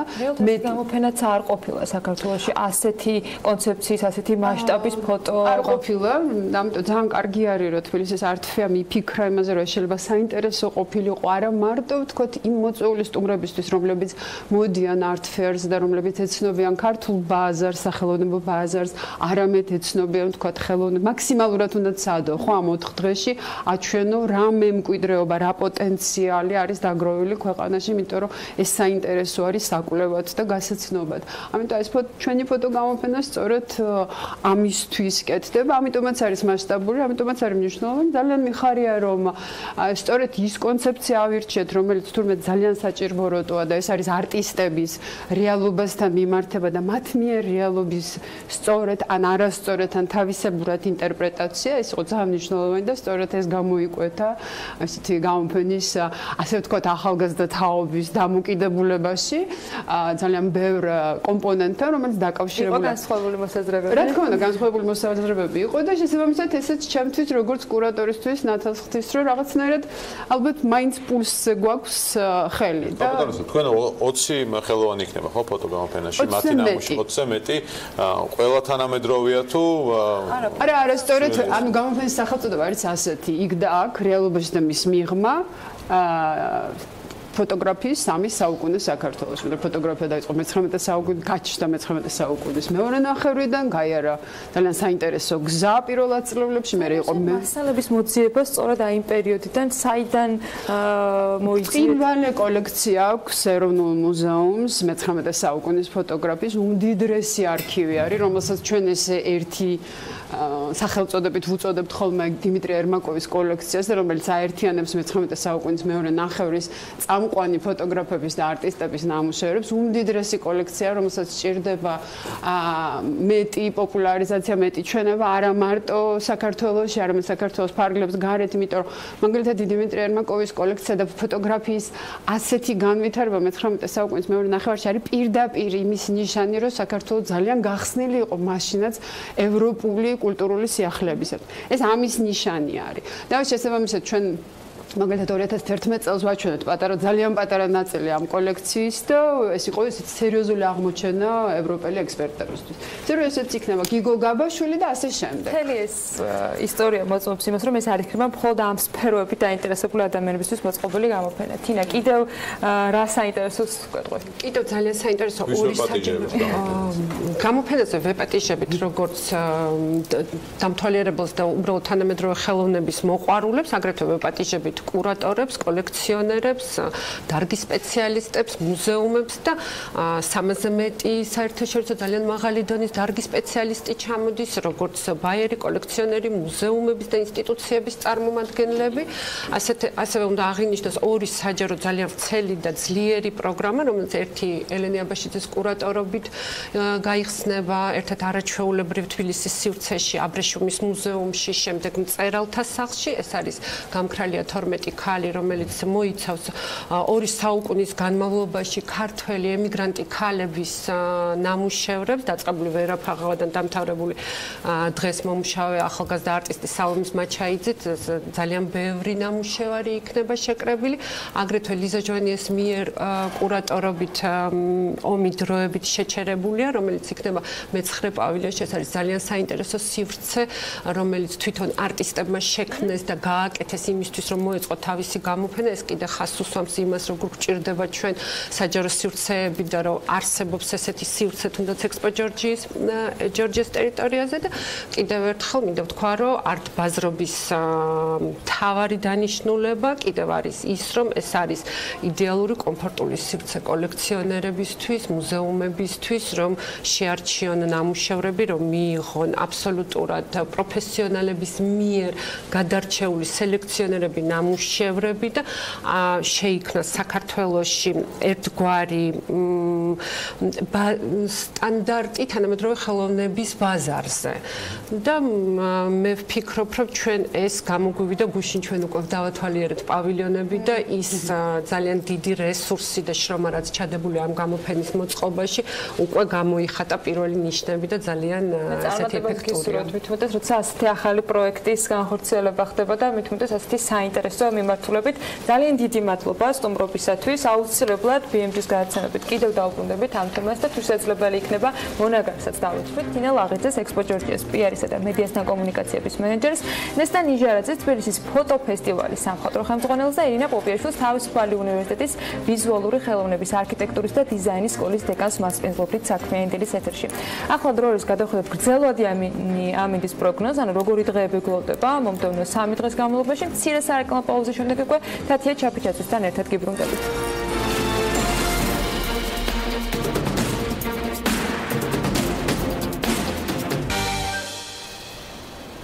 ტურიზმის თემით ვაგრძელებთ ამჯერად მაია სიდამოინძესთან ერთად. ზაფხულის სეზონის ოფიციალურ გახსნამდე სულ რამდენიმე დღეა დარჩენილი და ბევრი საინტერესო გელით აჭარაში, რომელსაც წელსაც არც შიდა ტურისტები მოაკლდება და არც უცხოელები, რას უმზადებენ სტუმრებს ზღვისპირეთში. ლეონის ბიზნეს სკოლის ტურიზმის ცენტრის ხელმძღვანელი აჭარის ტურიზმის დეპარტამენტის თავმჯდომარე სულხან ღლონცს მასპინძლობს. დილა მშვიდობის მაია. დილა მშვიდობის, დიდი მადლობა წარდგენისთვის. ჩვენი დღევანდელი რუბრიკის თემა არის ზაფხულის ტურისტული სეზონი და რა თქმა უნდა, ყველამ ვიცით რომ აჭარა ფაქტიურად უკვე ყოველ სეზონური ტურისტული მიმართულება გახდა, თუმცა დარწმუნებული ვარ რომ ზაფხულისთვის განსაკუთრებით ემზადება და სწორედ ამისათვის აჭარისა და კურორტების დეპარტამენტის თავმჯდომარე ბატონი სულხანი გვერდდება. ბატონი სულხან, დიდი მადლობა ეთერში ჩართვისთვის და სტუმრობისთვის. მოგესალმებით მაია, მოგესალმებით სტუდიაში. ჩემ პირველი კითხვა იქნებოდა როგორ ემზადებით ზაფხულის ტურისტული სეზონისთვის, რა მოლოდინები გაგაჩნიათ და რა, ასე ვთქვათ, სამოქმედო გეგმა? უპირველეს ყოვლისა, დიდი მადლობა კიდევ ერთხელ იმისა ძალიან ინტერესებით აჭარაში მიმდინარე ტურისტული მოვლენებით. მე მინდა გითხრა დავიწყო მნიშვნელოვანი ინფორმაციით, რომელიც ჩვენ გვაქვს. 4 თვის მაჩვენებელი, პირველი 4 თვის მაჩვენებელი, რომელიც ჩვენ გვაქვს 2017 წლის ანალოგიურ პერიოდთან მიმართებაში 2018 წელს 61% არის მაგალითად აეროპორტში ტურისტების რაოდენობის ზრდა და საბოლოო ჯამში ეს ზრდა არის 28% ყველა ადმინისტრაციული საზღვრიდან, რომლიდანაც შემოდის აჭარაში მგზავრები, თუმცა კიდევ ერთხელ როცა ამას ვამბობთ ხოლმე, მუდმივად გვიწევს იმის დამატება, რომ ამაში არ შედის ის მონაცემები, რომლებიც დანარჩენი საქართველოსთან შემოდიან, გულისხმობს სხვადასხვა ქუთაისსა და თბილისის აეროპორტებს, გულისხმობს სამანქანო და სარკინიგზო მიმოსვლას. ეს კონკრეტულად მოიცავს 3 ადმინისტრაციული საზღვრის კვეთას, ეს არის სარფი, აეროპორტი და პორტი. შარშან ჩვენ მქონდა ძალიან მნიშვნელოვანი ზრდა და ყველა საცხარულო არის ის, რომ შარშანდელთან შედარებითაც კი აეროპორტში 61%-იანი ზრდა არის, რაც არის ძალიან მნიშვნელოვანი და უკვე დადგა დღეს რიგში საკითხი იმისა, რომ აეროპორტის გაფართოებაც მოხდეს ტერმინალის დამატება და სხვა ის ინფრასტრუქტურული ლოჯისტიკური საკითხები, რომელიც ძალიან მნიშვნელოვანი იყო და რომელიც ძალიან მნიშვნელოვანი არის ჯერ კიდევ და პრობლემულად არჩევა. შესაბამისად ჩვენთვის ძალიან მნიშვნელოვანია ის გარემოება, რომ 4 სეზონზე იყოს მიმზიდველი აჭარა, ბუნებრივია საზღვაო საკითხი აქ არის ძალიან მნიშვნელოვანი და წელსაც გვექნება ჩვენ ზაფხულის სეზონის გახსნა, რომელიც 3 ივნისს გაიმართება და ჩვენ ველოდებით რამდენიმე გერმანულ დასს, ასევე იქნება რამდენიმე ევროპელი არტისტი და ეს ევროპული ხაზი მუდმივად თან ახლავს, როგორც იცით თქვენ ჩვენს კამპანიას და ზოგადად ჩვენს სტრატეგიას. ჩვენი კამპანიები წელს მთელი წლის განმავლობაში იქნება, მაგრამ განსაკუთრებული პერიოდში, როცა ჩვენ დავიწყოთ ეს კამპანიები, წარმოები და ჩვენი ვიდეორგოლების ჩვენება Deutsche Welle, BBC, Euronews მთელი 2 თვის განმავლობაში, თუმცა როცა ჩვენ ამ ტიპის კონტრაქტებს ვშევთ მათთან, ბუნებრივია მასში მოვიცავთ ასევე იმას, რომ გადაცემები გაკეთდეს ჩვენი ქვეყნის, ჩვენი რეგიონის და ქალაქის შესახებ. ეს არის ძალიან მნიშვნელოვანი, იმიტომ რომ შეიძლება მეტი ადამიანი იყოს ინფორმირებული იმ ტურისტული პროდუქტების და იმ ტურისტული მიმართულების შესახებ, რომელიც როგორც არის ჩვენი ქვეყანა და ამ კონკრეტულ სიტუაციაში ჩვენი რეგიონი. თქვენით ძალიან კარგად, თქვენ უწყეთ, იმიტომ რომ ამ სტრუქტურაში და ზოგადად ამ ინდუსტრიაში ძალიან კომპეტენტური ხართ და ძალიან კარგად იცით, რომ ცნობადობის პრობლემა ერთის მხრივ პრობლემად რჩება, მაგრამ მეორე მხრივ ეს არის ძალიან მნიშვნელოვანი შესაძლებლობა იმის, რომ მომავალი წლები უფრო მეტად მნიშვნელოვანი გახდეს თითოეული ჩვენთაგან ისე უფრო მეტი ტურისტი მოვიზიდოთ 16-ვე ქვეყანაში, სადაც ჩვენ მუშაობთ. შეიძლება თამამად ითქვას, რომ ეს კამპანიები არის წარმატებული და ძალიან ბევრი ტურისტი ველოდებით ამ ქვეყნებიდან ჩვენ მინდა დავამატოთ მნიშვნელოვანი ინფორმაცია, რომ ჩვენ უკვე ევროპულ ბაზრებზე ვმუშაობთ ისეთ ტიპზე, როგორც არის ლიტვა, ლატვია, ესტონეთი, პოლონეთი, გერმანია დავამატეთ, შარშან და რამდენიმე ჩამოთვლილი ქვეყანა და ასე უკვე დავამატეთ დიდი ბრიტანეთი წელს, იმიტომ რომ ჩვენ ზუსტად აი ამ ტრანსპორტთან დაკავშირებით ძალიან მნიშვნელოვანი არის ეს ყველაფერი ტურისტში და შესაბამისად ის რომ ლონდონის მიმართულებით დაინიშნა ფრენები, ის რომ გერმანიის მიმართულებით დაინიშნა ფრენები უკვე ლოუ-კოსტერებს გულისხმობ კონკრეტულ სიტუაციაში და ადამიანებისთვის გახდა ადვილი გადაადგილება, შესაბამისად ჩვენ ვართ მოტივირებული, რომ უფრო კონკრეტული ასე ვთქვათ საინფორმაციო კამპანიები ვაწარმოოთ. ეს სულხან, თქვენ ამას წინათ მზად ნაკადებთან ერთად ახსენეთ მომსახურების ხარისხის პრობლემებიც, რაზეც მთელი რიგი ღონისძიებები უნდა გაატაროთ მომავალში. თუ შეიძლება აი ამაზეც რომ დეტალები გაგვაცნოთ, იმიტომ რომ საკმაოდ საინტერესო პროექტები იყო დასახელებული. დიდი მადლობა ამ შეკითხვისთვის. აჭარის ტურიზმის დეპარტამენტისთვის ეს არის ერთ-ერთი ყველაზე მნიშვნელოვანი პროექტი, რომელიც ჩვენ 2017 წელს დავიწყეთ. ეს არის ტურიზმის განვითარების სკოლის ფარგლებში, იმიტომ რომ ერთ-ერთი მთავარი გამოწვევა ჩვენთვის, რომელიც რჩება და ეს გახლავთ სერვისების საკითხი და საფასო პოლიტიკა. თქვენ იცით, რომ ამას კონკრეტულად საფასო პოლიტიკასთან დაკავშირებით ბაზარი არის ამის დამრეგულირებელი და ამასთან დაკავშირებით მომავალში მოგახსენებთ. რაც შეიძლება კონკრეტულ სერვისებს, ჩვენ ტურიზმის განვითარების სკოლის ფარგლებში შარშან 500-მდე ადამიანი გადავამზადეთ, რომელიც ტურიზმის სფეროში არის უშუალოდ ჩართული, სხვადასხვა ტიპის სფეროში, ეს მომსახურების სხვა სფერო, ასევე დავიწყეთ გიდების გადამზადება, რაც ძალიან მნიშვნელოვანი არის, იმიტომ რომ ეს არის პრობლემური ჩვენ რეგიონში, მინდა გითხრათ, იმიტომ რომ ძალიან მნიშვნელოვანი არის შენი ისტორიის შესახებ. 1000-ობით ჩამოსულ ტურისტი თუ რა ინფორმაციას მიიღებს და რა ინფორმაციის ექსპორტიორი გახდება შენი ქვეყნიდან და შენი რეგიონიდან. შესაბამისად ჩვენ გვჭირდება ძალიან ბევრი მომზადებული გიდი, ძალიან ბევრი პროფესიონალი გიდი და შესაბამისად როგორც შარშან ისევე წელს ვახორციელებთ ამ პროექტ გიდების გადამზადების. პირველად გამოუშვით გიდების სახელმძღვანელო, რომელიც შეიცავს ყველა იმ ტურისტულ მარშრუტს, ისტორიას, ვიზუალიზაციას, ასე ვთქვათ, ტურისტების ფსიქოტიპების შერჩევასაც კი, რომელიც აკადემიურ დონეზე არის მომზადებული, მათ შორის სამეცნიერო წრეების ჩართულობით და შემდგომ იქნება ამის მეორე და მესამე ნაწილი და წელსაც ვამზადებთ, ვაპირებთ არა უკვე მიმდინარეობს გიდების გადამზადება, მათ შორის რამდენიმე მარშრუტზე, ეს არის ქალაქის გიდი, ასე მთიანი აჭარის გიდი და ეს არის დაცულ ტერიტორიების და ეროვნული პარკების მიმართულებით არსებული და ბუნებრივი არის შესაძლებლობა, რომ ყველა მარშრუტი ერთად ისწავლოს თუ ამის სურვილიც არსებობს და რაც მინდა ვთქვა გოდერძის მიმართულებით, ეს არის ასევე ძალიან მნიშვნელოვანი პროექტი. თქვენ იცით, რომ 10 სასტუმროს მშენებლობა იწყება გოდერძიზე, ასევე ინფრასტრუქტურის მთავარი პრობლემა, რაც დღემდე რჩებოდა, ერთ-ერთი მთავარი პრობლემა ეს იყო გზის პრობლემა, რომლის მშენებლობაც ასევე იწყება, გულისხმობ ხოლო გოდერძის და ზარზუს მიმართულებას, რომელიც სამხრეთ ჯავახეთს და ასე ვთქვათ, აჭარას ერთმანეთთან აერთებს გოდერძის უღელტეხილის მოწესრიგებული ინფრასტრუქტურით, რაც არის ძალიან მნიშვნელოვანი და ფანტასტიკური შესაძლებლობა, რომ უკვე ორივე მხრიდან გაიხსნას ეს რაღაც შიხური სიტუაცია აღარ იყოს და იყოს სივრცე, რომელიც ყველასთვის იქნება ათვისებული. გოდერძის მიმართულებაზე რა გავაკეთეთ? ჩვენ ვნახეთ, რომ პირველი სოფელი, ანუ გოდერძიმდე, რომელიც გახლავთ დანის პარაული და შემდგომ უკვე არის კურორტი გოდერძი, იყო ძალიან დატვირთული სასტუმრო სახლებით. ჩვენ ვუკეთებთ ბუნებრივი ამათ რეკლამირება და ვეხმარებით საოჯახო ტიპის სასტუმროების განვითარებაში. ვნახეთ, რომ დატვირთულობა იყო ძალიან მაღალი და დავიწყეთ უკვე ენების შემსწავლელი კურსების გაკეთება კონკრეტულად ხულოს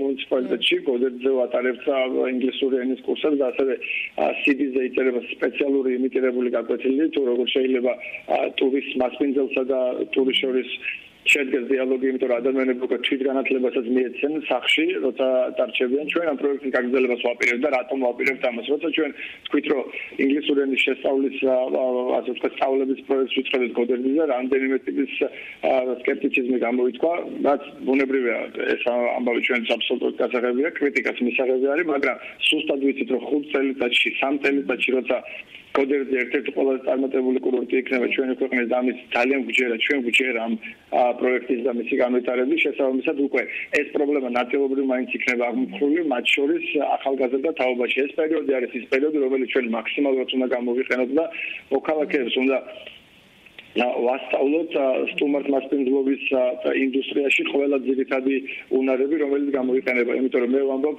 მუდმივად, რომ ჩვენ გვაქვს სტუმართ მასპინძლობის კულტურა, მაგრამ ტურიზმის ინდუსტრია და ტურისტი ცოტა განსხვავებული არის, ვიდრე ჩვეულებრივი ის სტუმარი, რომელსაც ჩვენ ვიცნობთ, თუნდაც ჩვენი ლიტერატურიდან და თუნდაც ჩვენი კულტურიდან. ის არის წინათ ასევე მუშაობა დაიწყეთ სტრატეგიის განვითარებაზე, კონკრეტულად რეგიონის სტრატეგიაზე. ხარ გამოყოფთ იმ ძირითად მიმართულებებზე, რაზეც უნდა იმუშაოთ მომავალში, რაც გაკეთდება რეალურად აქცენტი სტრატეგიის შემუშავების დროს? ჩვენ ტურიზმის განვითარების გრძელვადიანი სტრატეგია არ გაგვაჩნდა რეგიონში ასეთი სტრატეგია. ჩვენ დავიწყეთ მასზე მუშაობა ჩვენ ხორვატ კოლეგებთან ერთად. ჩვენ რამდენიმე შეხვედრა გავმართოთ, მათ შორის ხორვატიის კულტურის სამინისტროში. ძალიან მნიშვნელოვან დახმარებას გვიწევს ჩვენი ევროპელი გამოცდილი კოლეგები, უკვე რომელსაც ძალიან კონკრეტული წარმატებები აქვს მიღწეული ამ სფეროში. სტრატეგია იქნება 2018-25 წლებისთვის. ეს გრძელვადიანი სტრატეგია 2018 წლის ბოლოს ჩვენ უნდა მივიღოთ უკვე იმის, რომ შემდგომი წლის ბიუჯეტში სანამ საბოლოო ბიუჯეტს მიიღებს აჭარის უმაღლესი საბჭო, ეს სტრატეგია იქნება გათვალისწინებული და მთავარი საკითხები ამ სტრატეგიაში რაც იქნება. ეს იქნება მუნიციპალიტეტების მიხედვით კვლევა, ყველა მუნიციპალიტეტის მიხედვით კვლევა, თუ რა ტურისტული პროდუქტები შეიძლება არსებობდეს ამას თუ მუნიციპალიტეტში და მათი ათვისება, ძველი ბათუმის ტურიზმის ასე ვთქვათ განვითარების კონცეფციის კვლევას მივიღებთ და რაც თავარია ფასარმოქმედთან დაკავშირებული პოლიტიკის კვლევა იქნება, ასევე ყველა ის გადაწყვეტილების მიღების ორგანოს და მნიშვნელოვანი კვლევა, რომელიც არის ჩართული ტურიზმის ინდუსტრიაში და სამართლებრივი ბაზა.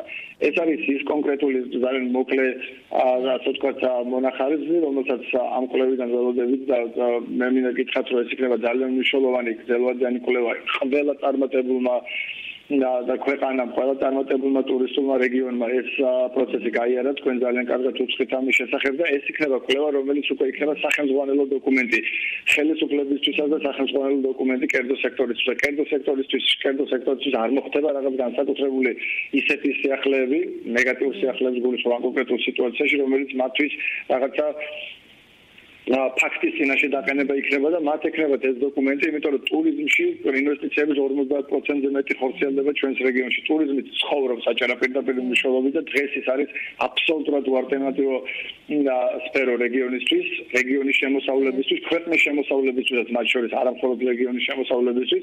შესაბამისად, ეს კვლევა როგორც კი დასრულდება, იქნება აჭარის მთავრობისა და უმაღლეს საბჭოს წინაშე წარდგენილი, შემდგომ იქნება დაზიარებული შენიშვნები, თუ ასეთი შენიშვნები იქნება და საბოლოო ჯამში მივიღებთ სწორხედვას. აი მაგალითად ძალიან კონკრეტული ფაქტი მინდა გითხრათ, რომ ჩვენ წინაშე ტურისტების ზრდასთან ერთად დადგა ეგრეთ წოდებული პროდუქტების გამოწვევის საკითხები, იმიტომ რომ თქვენ იცით, რომ აი რამდენიმე და მნიშვნელოვანი შეთავაზება და სერვისი ჩვენ შეგვიძლია შევთავაზოთ, რომელსაც საბოლოო ჯამში პროდუქტად ვაქცევ ჩვენს ეროვნულ პარკებში, დაცულ ტერიტორიებსა და ასე შემდგომ, მაგრამ კიდევ ერთხელ ინფრასტრუქტურა თანმიმდევრულად ჩვენ მაქსიმალურად ვცდილობთ ამ ყველაფერში ჩავებათ, მაგრამ ეს ყველაფერი წლების განმავლობაში ხდებოდა.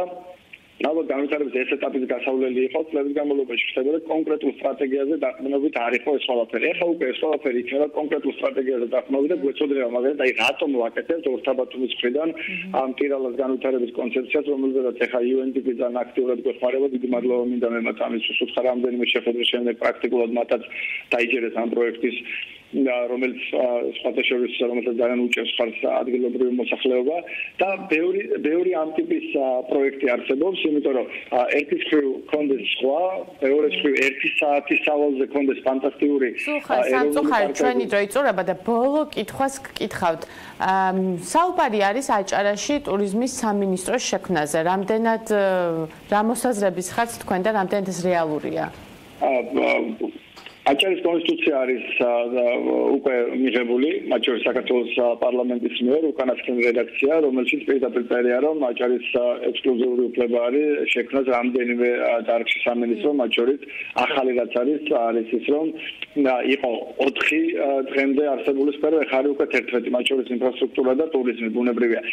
ჩემი მოსაზრება ამ საკითხთან დაკავშირებით არის შემდგომი, რომ ამ კანონმდებლობიდან რომელიც არის ეს კანონმდებლობა არის შემდგომი, აჭარის მთავრობას ვეღარ ეყოლება ვერც სიპი, ვერც საქორწინებო დაწესებულება და მას უნდა ყავდეს სამინისტროები. დღეს არის აჭარის ტურიზმის დეპარტამენტი, აჭარის საქორწინებო დაწესებულება, რაც გულისხმობს იმას, რომ აჭარის მთავრობის შემადგენელი ნაწილი არის და აჭარის მთავრობასთან ძალიან კონკრეტული დიალოგის რეჟიმი აქვს, მათ შორის მთავრობის ხელმძღვანელზე ბუნებრივია. იმ შემთხვევაში თუ აჭარის მთავრობასა და ტურიზმის დეპარტამენტს შორის აი კონკრეტულად მაგალითად რომელიმე სამინისტრო ჩადგება და აჭარის ტურიზმის დეპარტამენტი იქნება სიპი, მე გეტყვით პირდაპირ მაგრამ რომ ეს ყველაფერი გაართულებს ურთიერთობას გადაწყვეტილების მიღებ ორგანოს ერთი ნაბიჯით უკან დაწევს ამ შემთხვევაში ტურიზმის დეპარტამენტს და შუალედური როლი გაჩნდება და ჩემს ეს იქნება ბიუროკრატიის ზრდა. არა მხოლოდ ბიუროკრატიული ნაბიჯების ზრდა, ასე ვთქვათ, არამედ ძალიან კონკრეტული ნეგატიური შედეგები მოყვება. ეს არის ჩემი აზრი როგორც ტურიზმის დეპარტამენტის თავმჯდომარეს და კიდევ ერთხელ როცა ამას მეკითხებიან ხოლმე ვამბობ რომ ორი განსხვავებული кейსი არის. ერთი საკადრო პოლიტიკა ტურიზმის დეპარტამენტის ან ტურიზმის სამინისტროს ან სიპის პირობითად ვიძახი და გადაწყვეტილება სამართლებრივი იქნება თუ არა ტურიზმის სამინისტროს. ჩემი როგორც ტურიზმის დეპარტამენტის თავმჯდომარის რეკომენდაცია და როგორც უმაღლესი საბჭოს ყოფილი დეპუტატის, რომელსაც აქვს ამ კუთხით გარკვეული გამოცდილება არის შემდგომი, რომ უნდა იყოს სამინისტრო. ვინ იქნება მინისტრი, ვინ იქნება მოადგილეები და აი შემდგომ ეს არის 50-ე მნიშვნელობის საკითხი ამ შემთხვევაში სფერო, რომელიც ყველაზე დიდი კონტრიბუციის შემომტანი არის ქვეყნის ბიუჯეტში, მათ შორის რეგიონის ბიუჯეტში, შეგვიძლია პირდაპირ თქვა სამშენებლო ბიზნესთან ერთად, მაგრამ ისიც აპარტ-ჰოტელების განვითარებაზე ორიენტირებული და შესაბამისად ესაც ტურიზმის სფერო არის ერთუშელოვნად. ამ სფეროს უკან დახევა არ შეიძლება. ჩვენ უნდა გამოვიდეთ. გეთანხმებით, დიდი მადლობა ჩართვისთვის. სამწუხაროდ ჩვენ დრო ამოიწურა, თუმცა წარმატებებს გისურვებთ და იმედი გვაქვს, რომ ჩვენი რუბრიკის სტუმარი კვლავ იქნებით მომავალში. დიდი მადლობა. დიდი მადლობა. მე შემდეგ სამშაბათამდე გემშვიდობები, თუმცა ვფიქრობ, რომ ტურიზმის სამინისტროს, ასე ვთქვათ, იდეა ცუდი არ იქნებოდა მთელი საქართველოს მასშტაბით და არა მარტო აჭარის რეგიონში. დიდი მადლობა მაიასი და მოინძესთა მის სტუმარს. ტურიზმის თემატიკას არ ვწდებით ამ წუთებში საქართველოს სტატისტიკის ეროვნული სამსახურის აღმასრულებელი დირექტორი და ტურიზმის ეროვნული ადმინისტრაციის ხელმძღვანელი გიორგი ჩოგოვაძე უცხოელ ვიზიტორთა გამოკვლევის შედეგების შესახებ ერთობლივ პრესკონფერენციას მართავენ. პრეზენტაციიდან უფრო მეტი კონკრეტიკით თათია ჩაფიჩაძე უნდა შემოგვიერთდეს. თათია, დილა მშვიდობის. დილამშვიდობისა ბექა, უცხოელ ვიზიტორთა გამოკვლევის შედეგების პრეზენტაცია თბილისი მარიოტში უკვე დასრულებულია. შედეგების მიხედვით 2017 წელს წინაწლის ანალოგიურ პერიოდთან შედარებით საქართველოში არარეზიდენტი მოგზაურების 17.7%-ით მეტი შემოვიდა, ჯამურად 7.900.000 მოგზაურზეა საუბარი. ყველაზე მეტი საქართველოს შემოვიდა აზერბაიჯანიდან თითქმის 19%-მდე, ყველაზე მეტად კი საქართველოს შემთხვევაში სტუმრობენ თბილისსა და აჭარის რეგიონს. როგორც უკვე აღინიშნა, კვლევა ჩატარებულია საქართველოს სტატისტიკის ეროვნული სამსახურის მიერ 2014 წლის მესამე კვარტლიდან და უფრო ვრცლად თემაზე საუბარს საქსტატის აღმასრულებელი დირექტორთან გოგიტა თოდრაძესთან ერთად განვაგრძობთ. დილამშვიდობის კიდევ ერთხელ. მაინტერესებს რა პერიოდს მოიცავს უფრო ვრცლად რო ვთქვა, ჯამში რამდენი მოგზაური გამოიკითხა და რა არის კვლევის მთავარი მიგნებები? მოგესალმებით, მივესალმებით ელემაყურებელს. როგორც მოგეხსენებათ, აღნიშნული კვლევა ტარდება კვარტალური პერიოდულობით. კვლევის მეთოდოლოგიურ საფუძველს წარმოადგენს გაეროს მსოფლიო ტურიზმის ორგანიზაციის რეკომენდაციები. აღნიშნული მეთოდოლოგიის დანერგვაში და კვლევის, ასე ვთქვათ, იმპლემენტაციაში აქტიურად თანამშრომლობდით შინაგან საქმეთა სამინისტროსთან, ტურიზმის ეროვნულ ადმინისტრაციასთან, საქართველოს ეროვნულ ბანკთან, ასევე უცხოელ ექსპერტებთან, შვედეთის სტატისტიკის ბიუროსთან.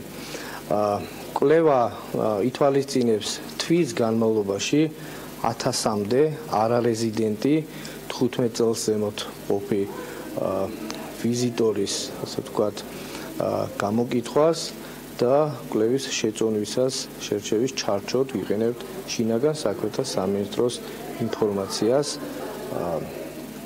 საზღვრის კვეთების შესახებ. ყველაზე მეტად რა მიზნით ჩამოდიან, როგორია ეს გადანაწილება და რამდენ ღამეს ათენებენ, როგორია დანახარჯები ამის შესახებაც რომ გითხრათ? ყველაზე მეტი მიზანი გახლავთ კვლევის შედეგების მიხედვით რეკრეაცია, დასვენება, გართობა, არის საქმიანი ვიზიტიც, არის ასევე მეგობრების და ნათესავების მონახულება. თუმცა ეს პირველი ძირითადი გახლავთ ყველაზე მნიშვნელოვანი სტრუქტურაში. როგორია თანხების გადანაწილება? ყველაზე მეტად რა მიმართულებით ხარჯავენ ტურისტები ფულს და რომელი სფეროები, ასე ვთქვათ, ამ მხრივ მოწინავე, რამდენად ბევრი თანხა შემოდის უშუალოდ საქართველოს ეკონომიკაში? გამოკვლევის შედეგების მიხედვით დაახლოებით 1/4 თანხის იხარჯება ტურისტების მიერ საკვებსა და სასმელზე. სტრუქტურაში მნიშვნელოვანი წილით არის წარმოქმნილი ასევე განთავსების საშუალებისთვის გაწეული ხარჯები და ასევე შოპინგი. კი ბატონო, და ბოლოს მინდა გკითხოთ, როგორია კმაყოფილების შედეგები? ამაზეც იყო კვლევაზე საუბარი, რამდენად კმაყოფილები არიან საქართველოს მოგზაურები, საქართველოს სერვისები? გამოკვლევის შედეგების მიხედვით